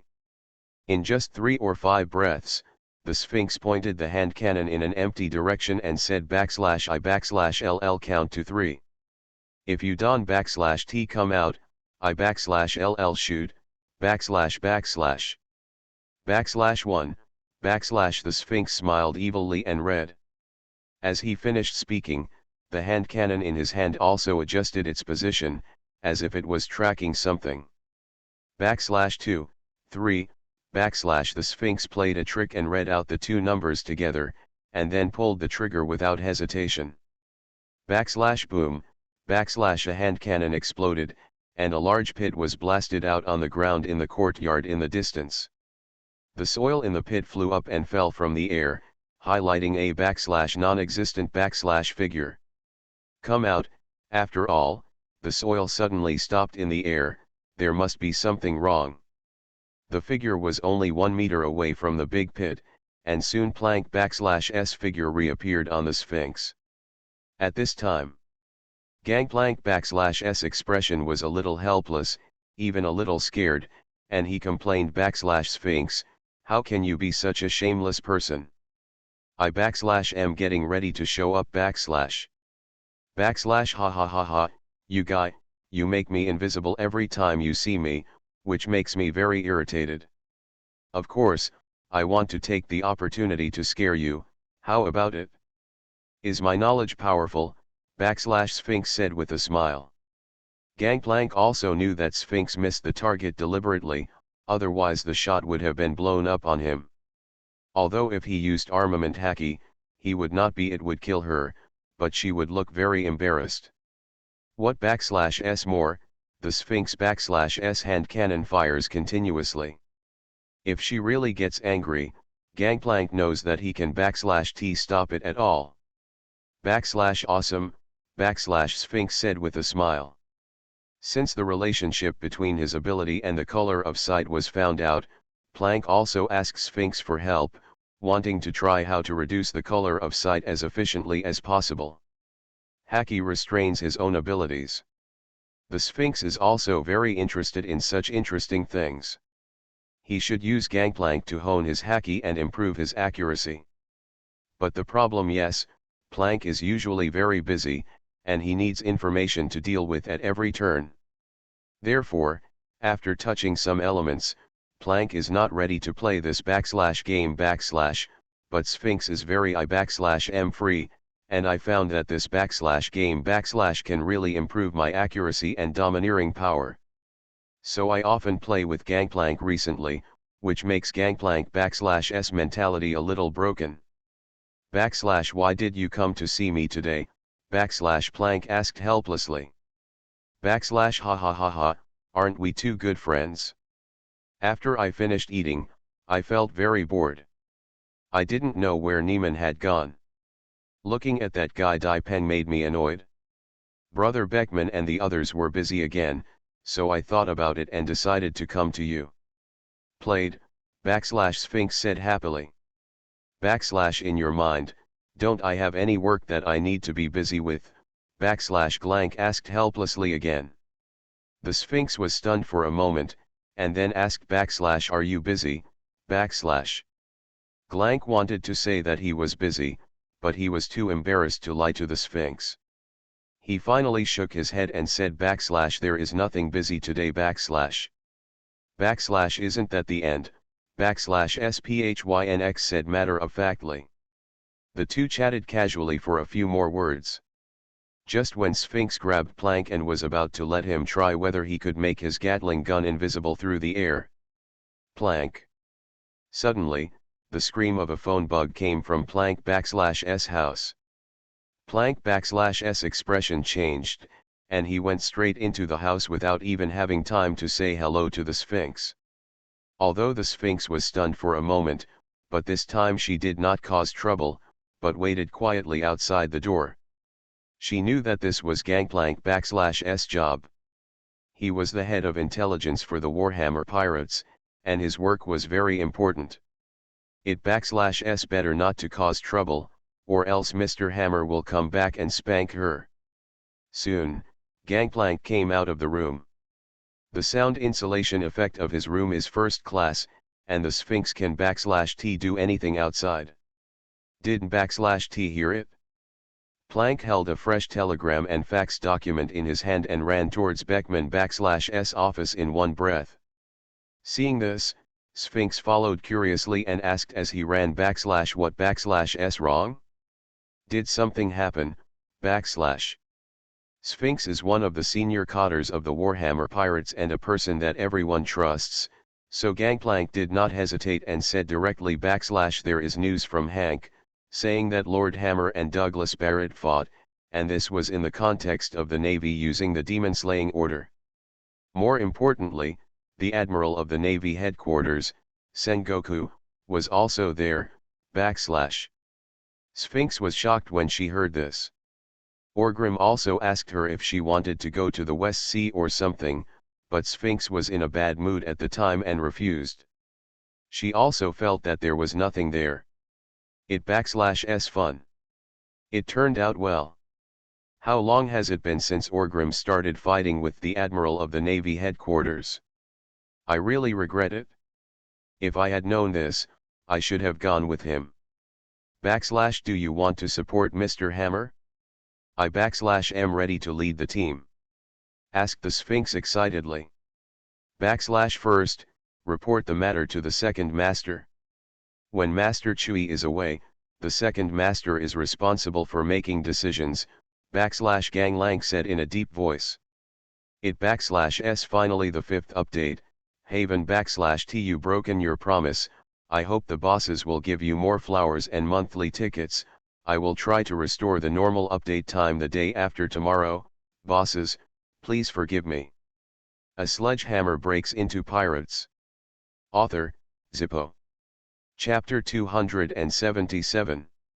In Beckman's office hall, Beckman was talking to Neiman about something. There were a large number of documents piled up on a desk in front of him. It seemed that he had a lot of work. It is precisely because of Beckman, a little expert, that Orgrim can be freed from this kind of heavy work and can spend a lot of time improving his strength. After all, no one is perfect. Very few people can be both civil and military. While they are very good at handling these government affairs, they are also particularly good at fighting. Anyway, Orgrim felt that he was not such a person, and he hoped to improve his strength. And Beckman is his good helper. The brothers worked together to develop together. It could be seen that although Beckman was discussing something with his baby sister, he was not in a very good mood, and could even be said to be irritable. Recently, the arms business on Avalon Island has been gradually expanding its production. It has complete technology and a certain market share. Kaido seems to be very sensible and does not cause any trouble. The two sides have some unspoken tacit understanding in the dark world, and under the condition of appropriate competition, they work together to carve up the share of arms in the dark world. It can be said that the arms business is doing well, and it has now begun to provide blood transfusions to Avalon and the Warhammer pirates. I believe that as the industry continues to expand, Avalon Military's brand will become stronger and stronger, and the money it will make will increase. The progress of the rich woman's happy medicine is also very gratifying, and has entered the final phase of clinical trials. With the addition of Caesar, a mad scientist, his unconstrained imagination, coupled with his evil style, and Warhammer, the temperament of the pirate group matches very well. The scientific research strength of the Warhammer pirates instantly rose to a higher level. If he can only achieve 50% or even lower efficiency in the scientific force of the Navy headquarters, then when he is with Orgrim and the Warhammer pirates, his efficiency is simply sky high. If you want to do human experiments, do human experiments. Be as evil as you want. There are so many criminals in Avalon, and there are so many opponents in the sea who like to cause trouble for the Warhammer pirates. There are countless others. It doesn't matter how we arrest the Navy, we have enough manpower. And if you do these things, as long as they are not too outrageous, there is no reputation pressure at all in the Warhammer pirates. Everyone is a pirate, and no one is a good person, so no one will jump out and point fingers. As long as you can achieve results, the means are secondary, and the results are important. So this guy Caesar is very comfortable in the Warhammer pirates, and his technology is very advanced. From the perspective of scientific strength, although he is the one with the lowest qualifications, his hard power is as if it is better than Dr. Brother Indigo is even taller. He belongs to the world today and is a top-notch scientist. As for Vegapunk, it cannot be calculated according to human standards. Anyone who compares with him will be his younger brother, which is meaningless. Also because of Caesar's participation, Shiji's IQ plan is also progressing rapidly.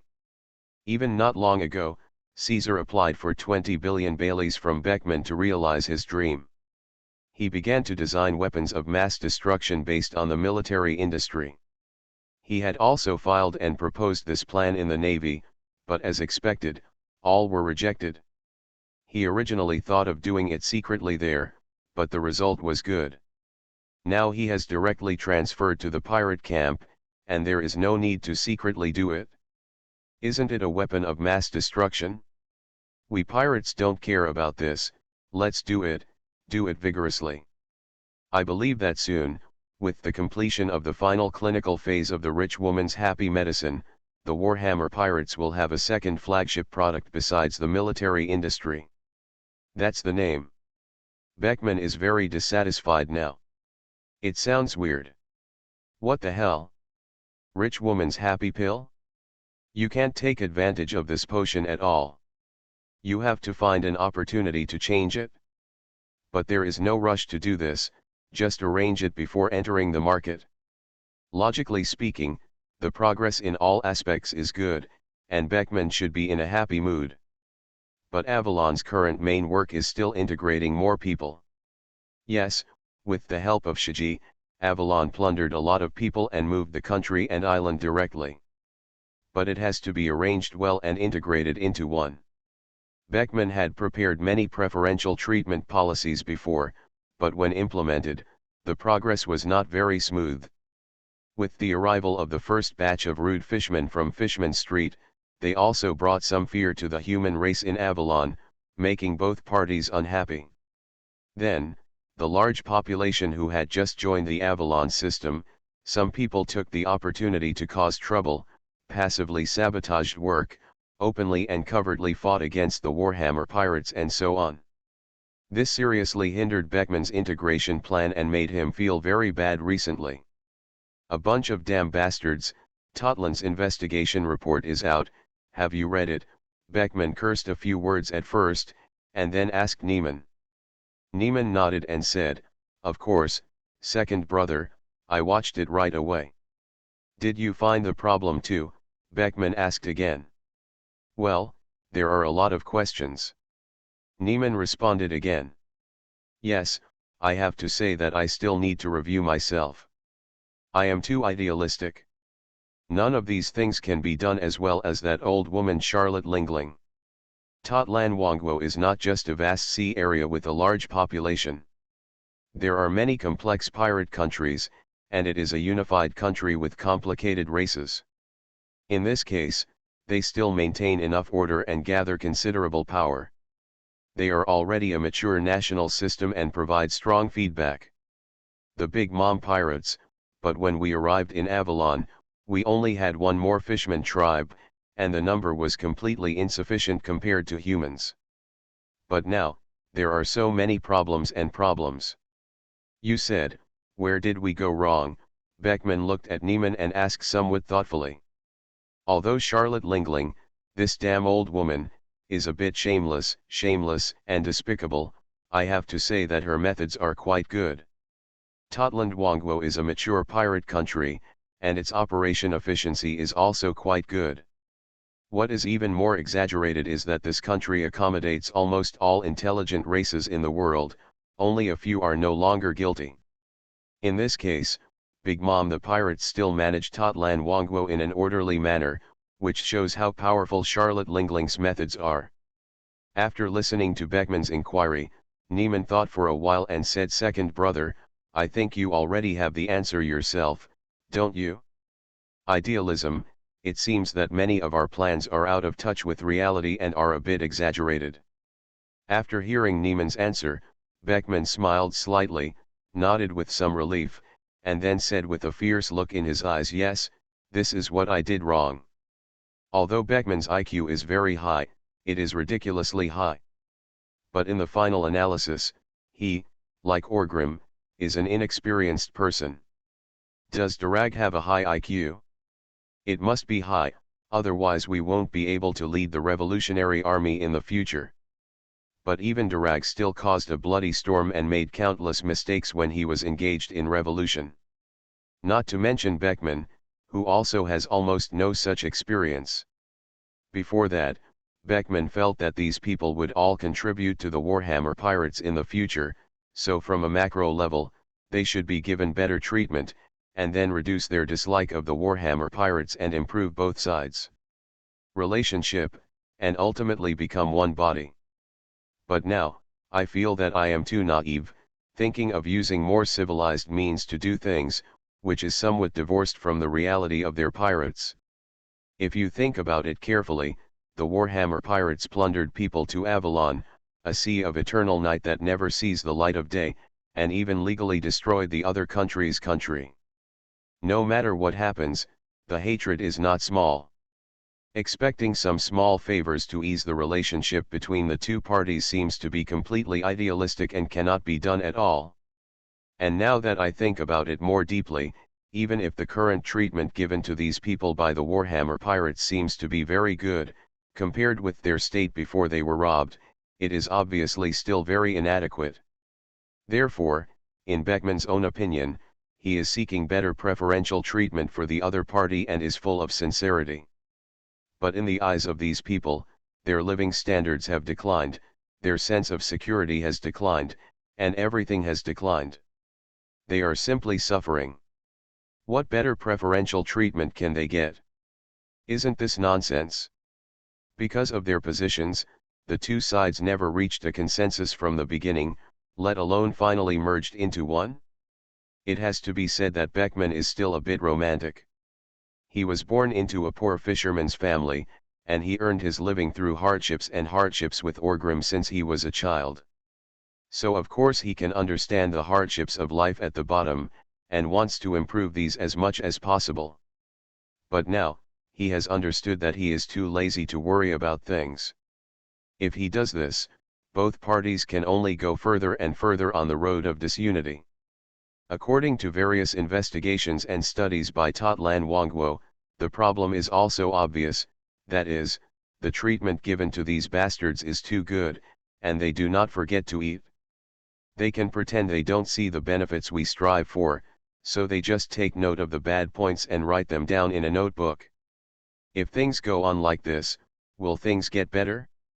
So Beckman now wants to understand that the Big Mom pirates also have their advantages. The rule of pirates requires the idealism of a hammer. Directly use high-pressure policies and force to unify, and the 996 blessings are intimidated. If anyone dares to come forward, his head will be chopped off, and he will be killed directly. First use high-pressure means to forcibly integrate, and then continue for a few years. Then we will screen out all those who can't stand it and kill them. The remaining ones will be able to endure this hardship. Then, when they get used to it, they can slowly adjust their policies, endure hardship first, and eat sweets later. Maybe they will be able to appreciate the kindness of the Warhammer pirates. It should be much easier to deal with a little more idealism by then. To put it simply, it's a carrot and a big stick, but this time the big stick is given first. The person is crippled and his spine is broken. He has to kneel on the ground and crawl for a while first. Humph, I heard that these people also formed some kind of gang organization to start a secret resistance. I didn't want to take care of it before because I didn't change my mind. Did they really think I was part of the Warhammer pirates? Beckman snorted coldly. Then he paused for a moment, a fierce look flashed in his eyes, and he said, "You will call Rengar later, I will arrange work for him." Although Rengar has seldom caused trouble on the sea in the past 2 years, his nature is still a bit cruel. The titles of Butcher and Executioner are definitely unmistakable. Beckman decided to do this here. There is a bloody storm and high-pressure measures in Valenry. Naturally, Rengar, a ruthless bastard, must be sent out as the executor. After saying this, Beckman missed Orgrim a little. If Orgrim pay more attention to these things, he must have realized that something was wrong and he would have taken cruel measures. Think again, when Orgrim was in charge of Avalon, how radical he was, killing 3 times in 3 days. Yeliway launched a policy of massacre and killed all those who dared to go against him in one fell swoop. Although the methods were extremely cruel, look at Avalon now, it can be so calm and all work is done. It unfolded very smoothly. In the final analysis, didn't it just prove that Orgrim's method was correct? Avalon's flawless land can be clearly arranged, let alone these 3-legged cats now. Alas, sometimes I think about it. Although the things that Guy Orgrim does are a bit outrageous, he is still very efficient. He seems to be good at one thing, Beckman murmured softly. That's right, brother, he believes in a truth, that is, if the problem cannot be solved, then there will be no problem if the person who caused the problem is solved. Now think about it, how wise this method was in the early stages of integration. Neiman also murmured with some admiration. A sledgehammer breaks into pirates. Author, Zippo. Chapter 278. After talking freely with Neiman, Beckman also deeply realized his mistakes and shortcomings. Damn it, how can we, as pirates, have such unreliable ideas as idealism? It's not like being in the Navy. No, we have to be more brutal and high pressure. Look at the big mom pirates, who collect soul taxes in that shitty place in Totland all day long, and directly deprive them of their lifespan. How cruel, but isn't this still a good job? And they are thriving. Looking back at myself, I have gotten so many good benefits, but there are so many problems. Doesn't this mean something? Think about it again, how many people who can achieve the position of a great pirate are mediocre? Especially the four most powerful pirates in the world today, except for Boss Shiji. They must each have their own advantages. Although Beckman usually looks down on the big mom pirates, now that he thinks about it, these are all his own prejudices. Maybe it's because the big mom pirates took over the territory that originally belonged to Boss Shiji? Although neither Orgrim nor himself looked down on those territories, and they were not included in the development plan, perhaps it had given him some bad senses subtly, causing him to have some prejudice against the big mom pirates? In other words, Charlotte Lingling is a rare woman among the great pirates, and the only woman among the top pirates. Is he a bit chauvinistic and looks down on her? Isn't this impossible? These are all subtle existences. If the problem is not exposed, maybe I won't be aware of it. As a person with a high IQ, he started from scratch with Orgrim. Beckman still has many advantages. First of all, he is not a particularly stubborn person. Secondly, he does reflect on himself often, such as when he joined Shiji's banner and learned more knowledge in the big library. Beckman immediately became ruthless and cut off all the imperfect paths and directions of strength development that he had planned before. He straight away sorted it out from scratch and established his own path. It can also be seen from this that Beckman is a very courageous person. When he finds a problem, he will not deceive himself or others. He can face his own shortcomings calmly and then quickly adjust the direction. After getting rid of the confusion in his heart, Beckman felt that all the problems he had encountered before were no longer problems. This bastard Orgrim, although he does very outrageous things, can always get things done at critical moments. Compared with him, I am still a little bit behind. What's the difference? It seems to be the courage of the captain. Orgrim was the eldest among the three brothers and sisters at the beginning. Later, he became a defense officer, the eldest, and a pirate. Although he was a lion disciple for a period of time, he has never been content with the status quo. In his heart, he has always been the eldest. If you want to overthrow Shiji, become the boss yourself. Later, although his methods were somewhat inconsistent with expectations, now, he is indeed still the boss. And his ambition seems to be the boss of the entire pirate system. Thinking of this, Beckman discovered the shining point of Orgrim. Orgrim is full of courage because he dares to do things that others dare not do, and because he has always been aiming to become the boss.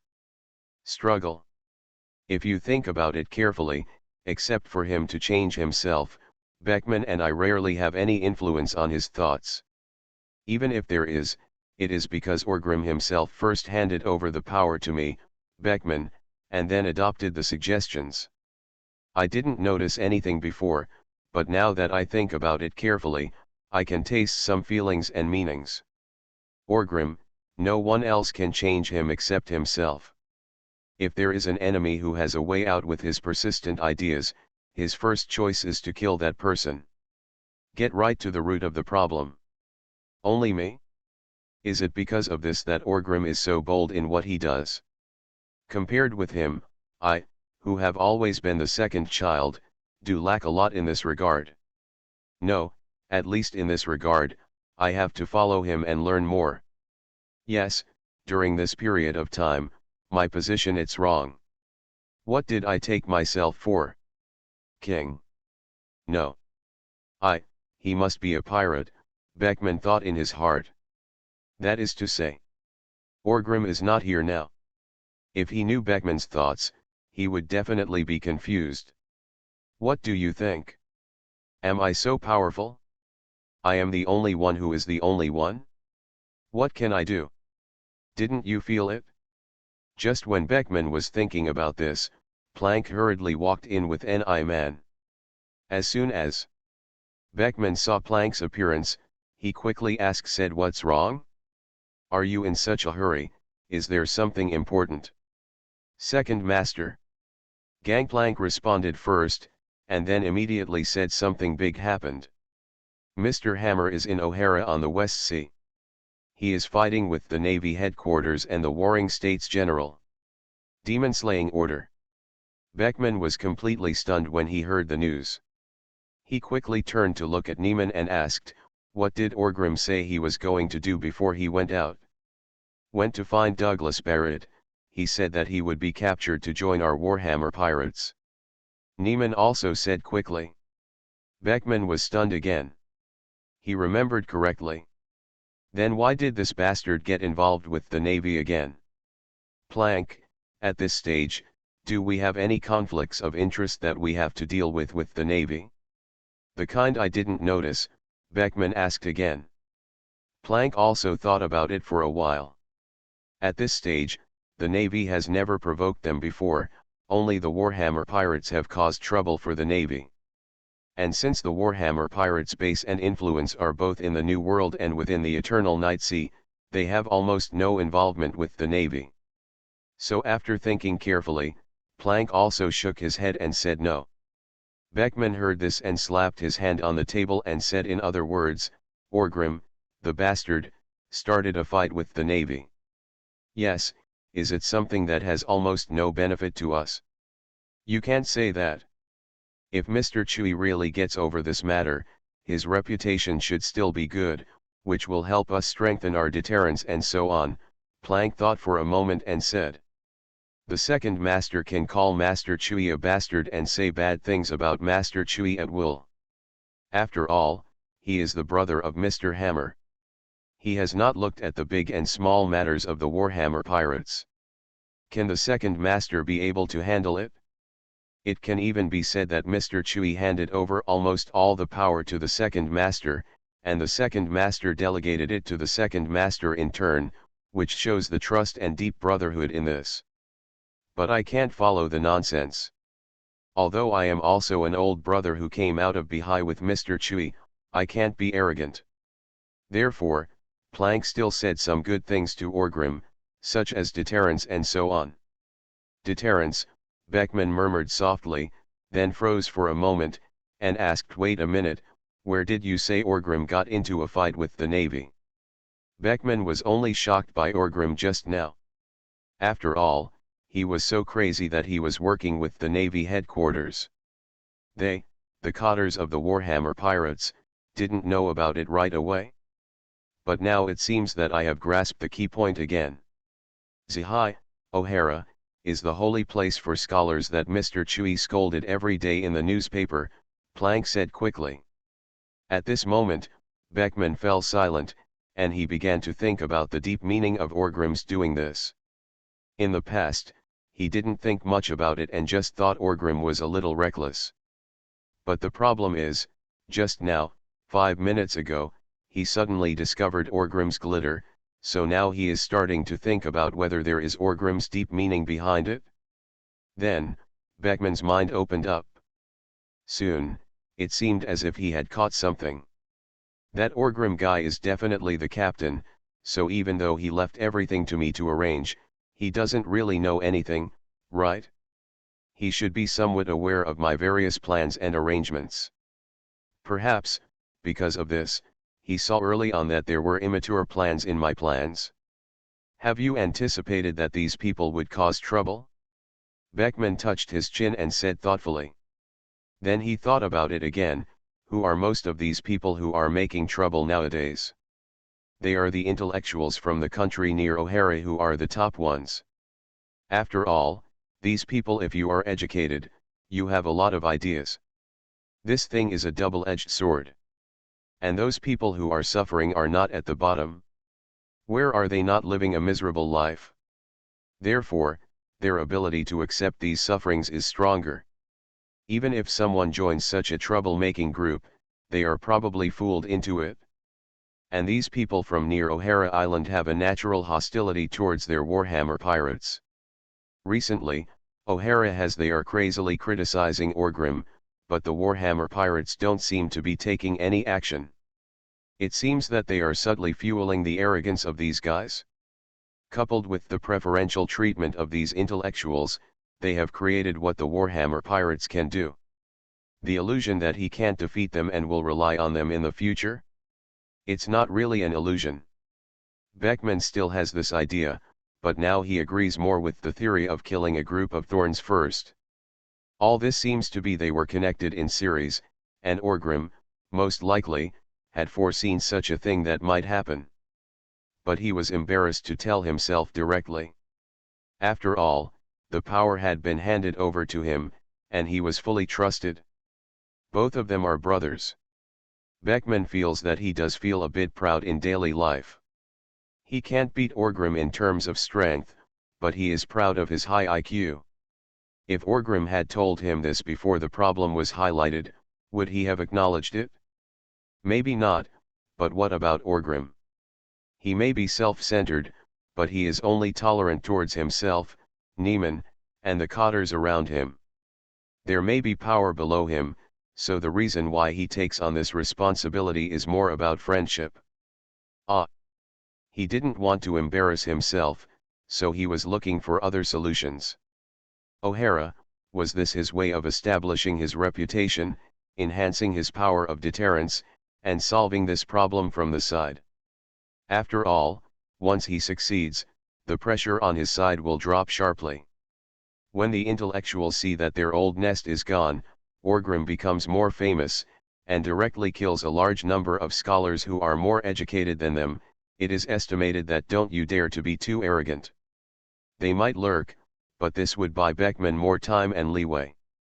This is what a big brother should do. Thinking of this, Beckman was a little moved. He had really misunderstood Orgrim a lot before, but he never explained anything and always supported him silently. It has to be said that Beckman thought about Orgrim for a while, as if he had found the truth, and felt very ashamed. Now that he felt that he had found the truth, Beckman would naturally not think that Orgrim was messing around. So he smiled, waved his hand and said, "Forget it, it's not a big deal. He is just an admiral. It's not like he has never fought against Orgrim.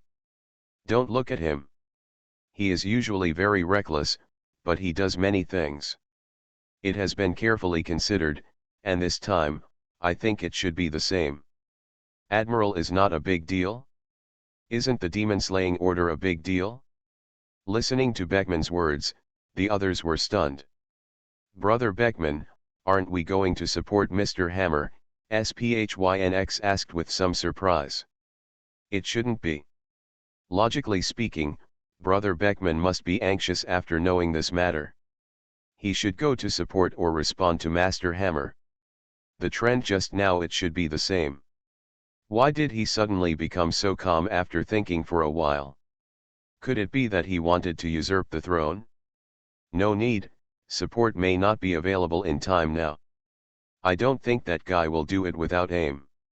Let's wait for good news from him. Beckman smiled and said with great confidence in Orgrim. You are listening to Novels at Bless Up channel. Wish you happiness and luck. How do you feel about this novel?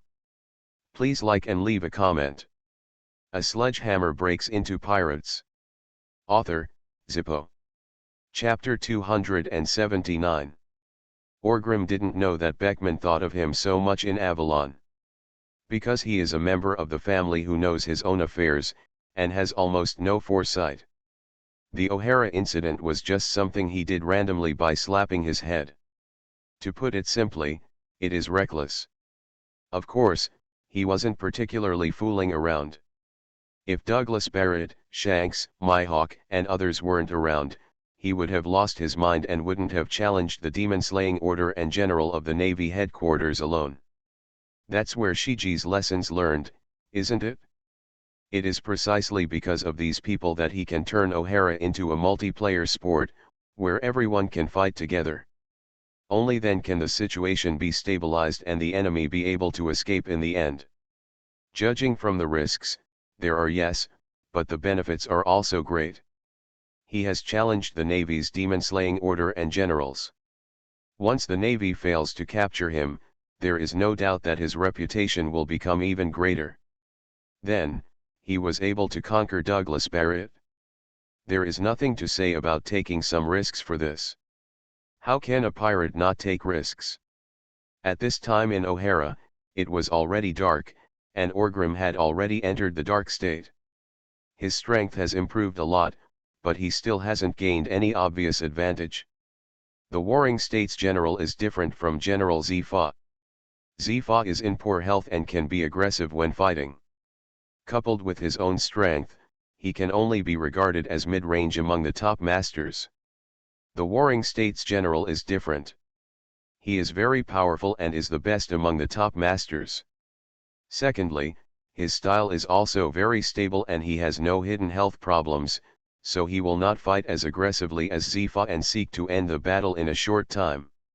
So when he and Orgrim started fighting, he was very calm. When he was calm, there were fewer flaws. It was naturally not that simple to decide the winner. At this time, O'Hara Island has long been changed beyond recognition, and there is no trace of the feeling it once had as a cultural holy land. Instead, smoke was everywhere, small volcanoes appeared one after another, a large number of glaciers shrouded them, and large areas were bombed into chaos. This is the masterpiece of Kuzin, Porosalino, Sakaski, and others. When the natural system takes action, it is truly devastating. The release of energy is enough to completely change the terrain and environment. Thanks to their own people on the island, otherwise it would be even more spectacular. At this time, among the ruins, the Warring States General was wearing his upper body naked.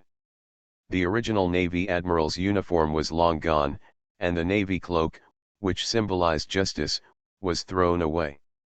At this time, the Warring States General did not transform into the Golden Buddha, but stood panting among the ruins. His strong muscles were beating faintly, and the injuries on his body were also very obvious. There was a mark of a sledgehammer on his chest, which was extremely charred. It seemed that his ribs were also collapsed. It was not clear whether the bones were cracked or broken. The iconic braided beard was also burned to dregs, hanging messily on his lower body. The glasses hanging on the bridge of the nose were cracked on the left side, and the right side was completely gone and shattered into pieces. There was bright red blood on the phalanges of his left hand, and the blood fell to the ground drop by drop. In short, the Navy Admiral looked very embarrassed. Not far away, Orgrim was no better. There were more than a dozen slap marks on his chest, the bruises were conspicuous, and his chest was somewhat collapsed. The bridge of his nose seemed to have been collapsed, blood was flowing down his nostrils, and his mouth was full of blood. If you take a closer look, you can see that the thumb on his right hand seems to be missing, revealing a hideous wound, as if the thumb has been torn off by someone. From the wound, you can see the pale and broken phalanges. There are also levels of strength between generals. Although I had already expected it, I didn't expect the gap to be so big, Orgrim thought secretly in his heart. When he fought Sci-fi in Impelton, Orgrim felt that he was not under a lot of pressure because he was anxious, and Sci-fi seemed to be more anxious than him. With him, the fight was all about explosive power, so the battle was over quickly. It was very difficult to fight Sengoku. It was difficult to inflict a fatal blow on him. The injuries on both sides were slowly accumulating. At the same time, Austria-Grim also felt the gap between the two. In terms of hard power, after activating the power of the night, he was almost as good as Sengoku. In terms of overall quality, he was even better. But in terms of injuries, he was always better than Sengoku. Sengoku is heavier. When he can punch him once, he can punch himself twice. After fighting until now, Orgrim also understands how this gap came about. Without it, it is just a matter of combat experience. The gap between them. As a naval admiral, Sengoku has experienced hundreds of battles. His previous opponents were people at the level of Whitebeard, Roger, Skinner, etc., and he has rich combat experience. As for Orgrim, although the hardware is not as good as now, his hard power is not inferior to that of the Warring States period, but his software is not that good. In addition to playing against Shiji, he rarely fought against other top masters. He is an otaku, working behind closed doors. It seems that I need to fight more with these people in the future to improve my combat experience, Orgrim thought in his heart. Warring States also looked at Orgrim with a very complicated look at this time. He had known that Orgrim had become stronger, otherwise Zifa would not have eaten it in his hands. Such a big loss. But after all, I didn't expect that Orgrim would be so strong. When it was still bright, the Warring States period had a very big advantage. But after it got dark, Orgrim, this bastard, is like cheating. His strength has improved by leaps and bounds. He is almost equal to him, or even better. Damn it, how many years have I been practicing in the Warring States period? How many years has this Orgrim been practicing? What's going on?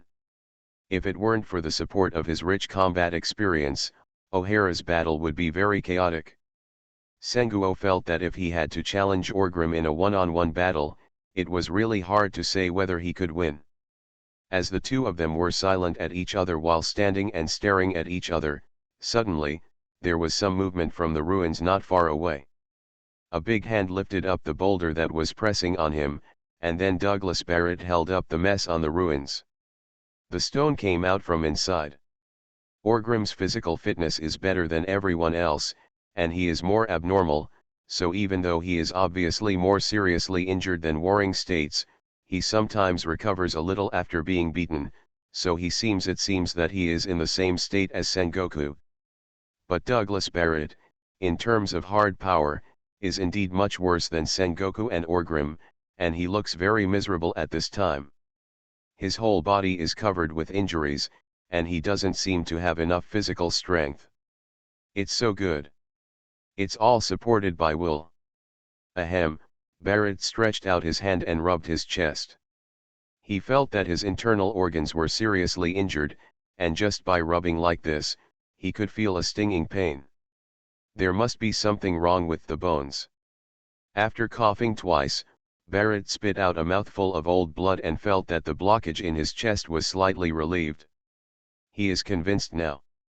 Although it is not a one-on-one fight with Orgrim, it is a big brawl, but judging from the current state of the two, the difference in strength is already obvious.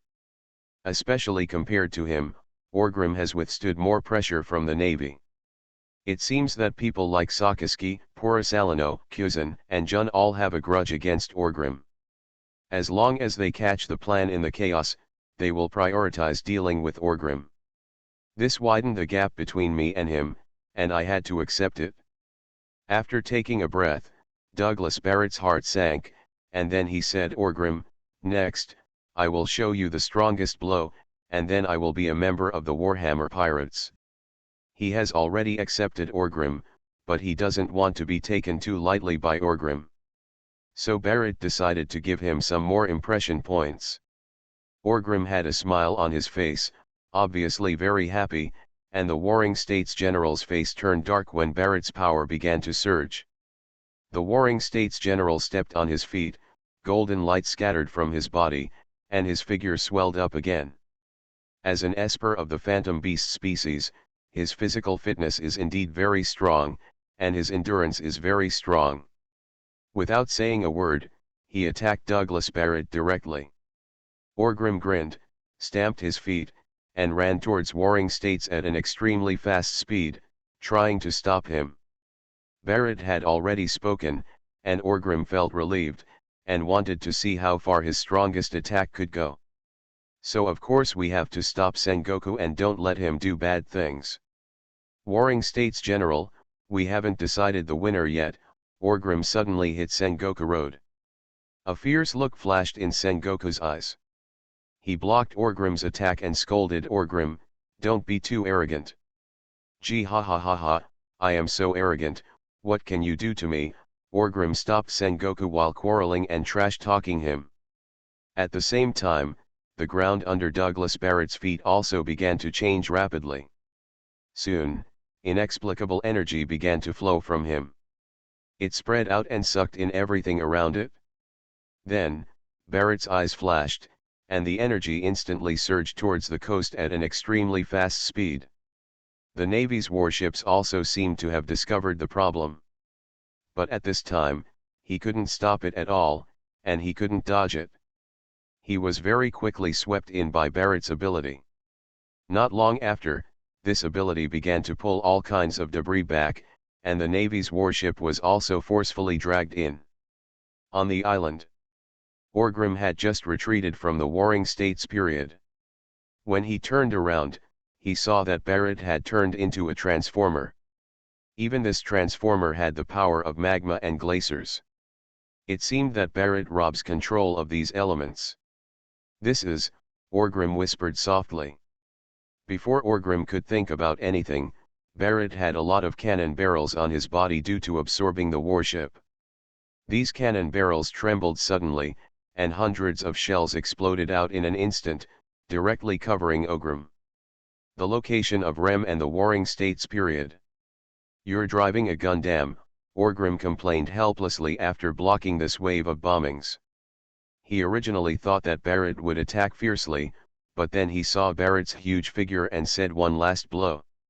"Come on, Orgrim."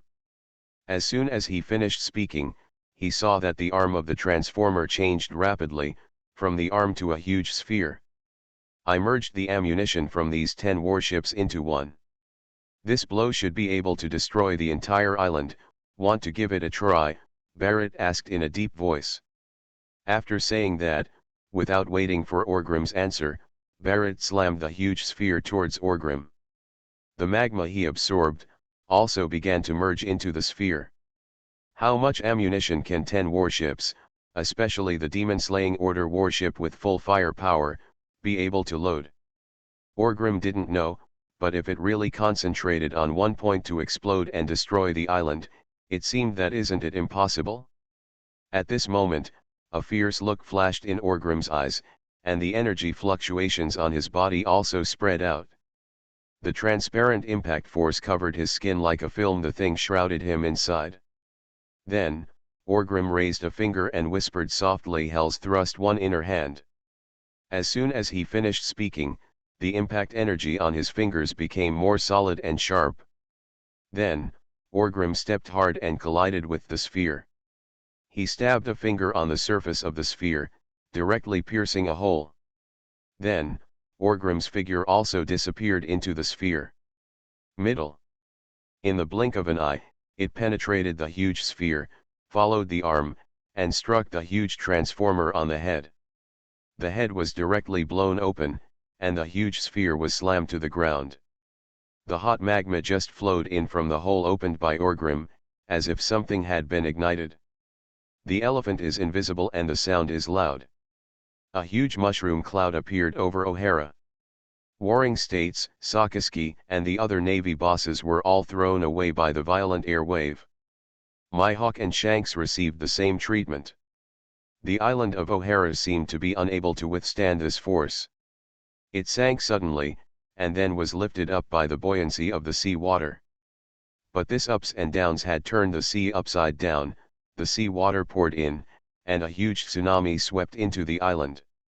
In just a moment, the exploding fireworks were extinguished.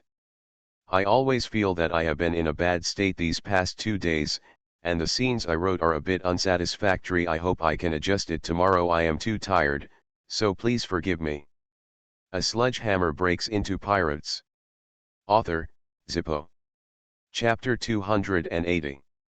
The last time Orgrim went to the sea seemed to be when he snatched the devil fruit from Garp in the North Sea. At that time, he couldn't defeat Garp at all, so he jumped into the sea by luck and managed to survive. Since then, he has become a devil fruit user. At the beginning, he also thought that he was a time traveler after all, and the devil fruit was a gift from heaven. After all, he should be a little bit awesome, such as not afraid of sea water and so on. But after several experimental attempts, Orgrim finally understood one thing. That's all good, don't think about it. That's right, his many trial experiments have proven one thing, that is, although his devil fruit is a gift from God, it is exactly the same as other people's devil fruit. There is no difference. You can develop it yourself how you want. There should be any side effects. Regarding the resistance of Sea Tower Stone, Orgrim is pretty good now. But Halustone is Halustone, and the sea is the sea. After all, Orgrim can't fight against the sea. The dark blue sea water soaked Orgrim's body. He seemed to be able to see O'Hara Island falling. The spine of the island had been completely shattered. Without support, O'Hara split into countless pieces. It is gradually sinking. And what sank with O'Hara was Orgrim. This feeling is very strange. The instinct to swim is still there. Orgrim keeps fluttering in the sea water, but there is a sense of resistance. No matter how he uses his swimming skills, his body seems to be very heavy. No buoyancy at all. The whole person followed and sank into the sea. After holding his breath, Orgrim suddenly released his ability. His whole body was surrounded by a circle of impact energy, squeezing out the sea water. After finally getting a breath, Orgrim took 2 free breaths. In sea water, it's not that the ability of an Esper cannot be used, it's just that it's very limited. For example, when Luffy sank under the sea, someone could still pull his neck out more than 10 meters and make his head stick out to breathe. This is a sign that the ability has not disappeared. After taking a breath, Orgrim wanted to use the impact force to bring himself out of the sea. Then there would be more room for maneuver. But just when he was about to make this move, suddenly the sea surface was covered with a layer of ice, and the power of this ice was only limited to a small area. After seeing and hearing his domineering expression, Orgrim understood that the Sengoku Admiral and the Navy seemed to be taking refuge on the ice at this time. Maybe even waiting for him. Otherwise, with Kyuzen's ability to freeze the ocean instantly, he wouldn't have created such a small space. Look again, the Navy still has 3 warships lingering around at this time. If Kyuzen freezes the sea into a glacier, he can't do anything to him.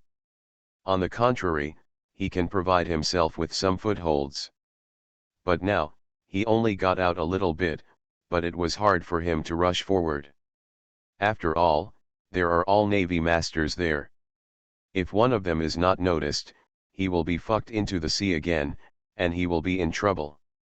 As for rushing out of the sea, that is also very dangerous. After all, with Kyuzen in the Navy, it has a certain advantage at sea. Just when Orgrim was thinking about all this, a figure suddenly swam from behind him. It was Mihawk.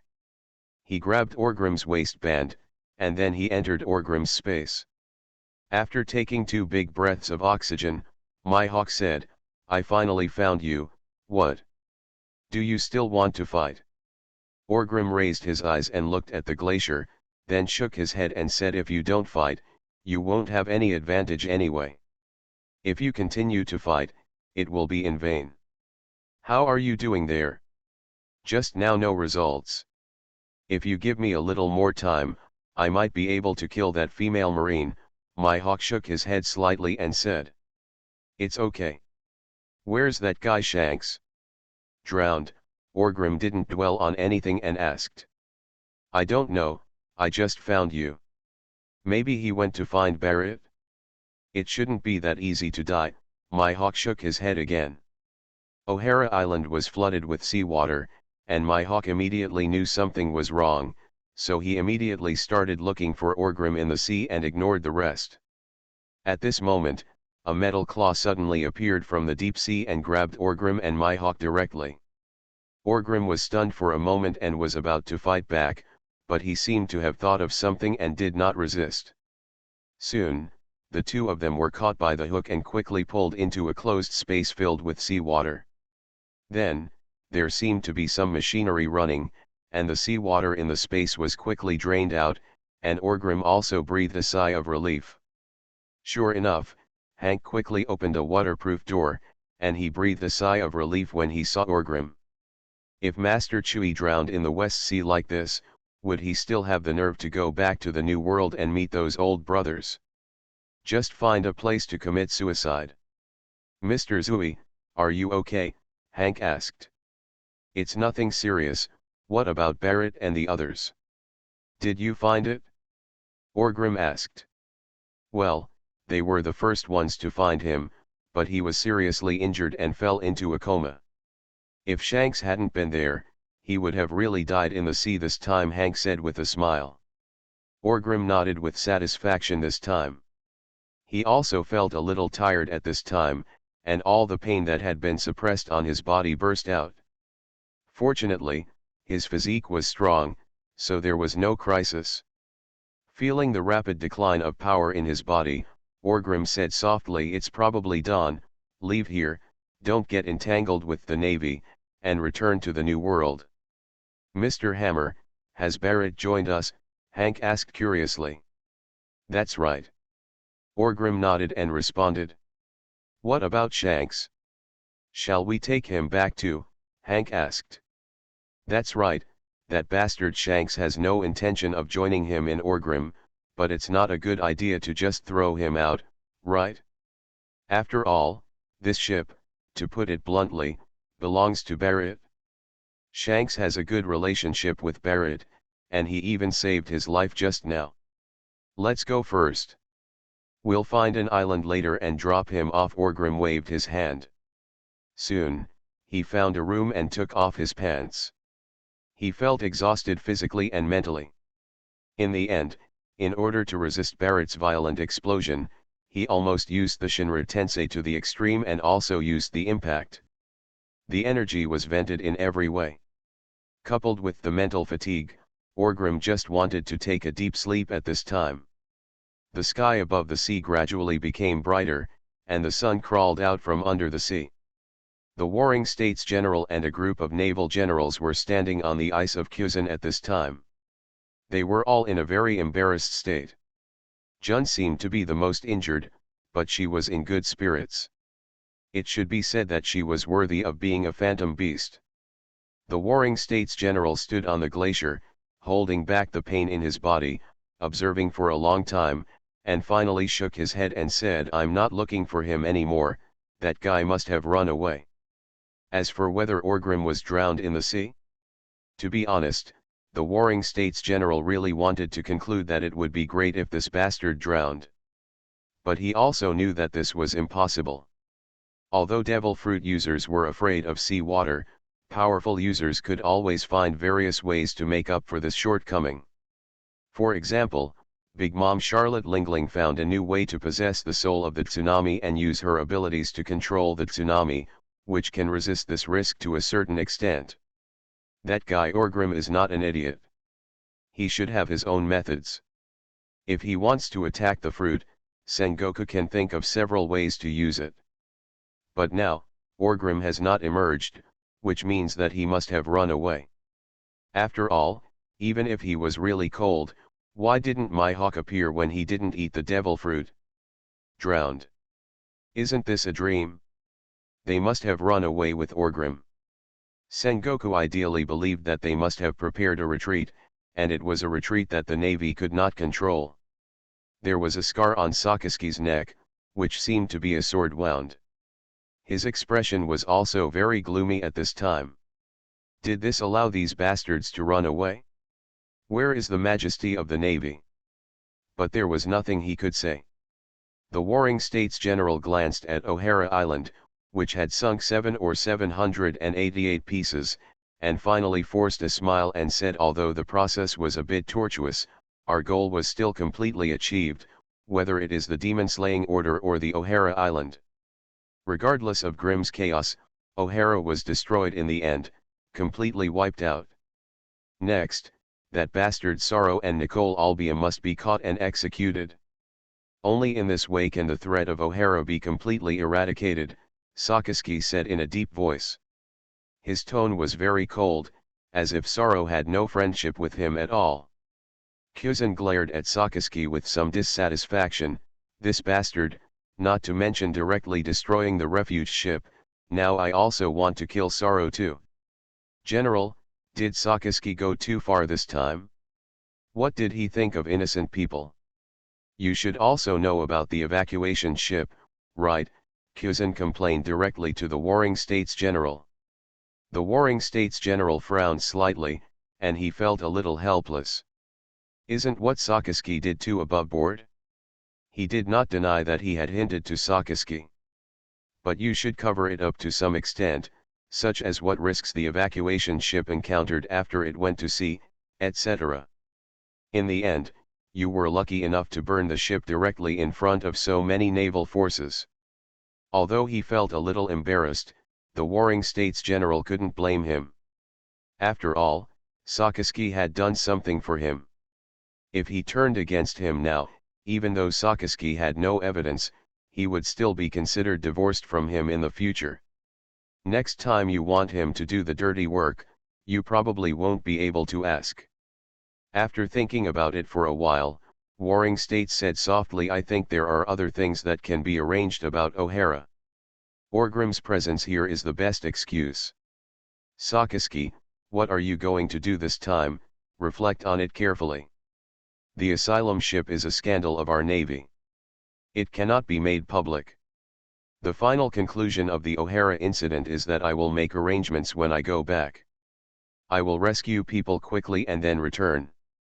Kuzan felt a little secretly angry in his heart, but he also knew that the Warring States General, you're right. It's okay for our own people to criticize each other about this Navy scandal, but it's better not to publicize it. It won't be good for anyone. People outside don't have such a thorough understanding of the Navy, and there are no factions or anything like that. They will only see the Navy as a whole. What nonsense Sakaski did also represents the image of the Navy. Although Sakaski was unable to do anything in the end, there was already a vague rift between Kuzan and Sakaski.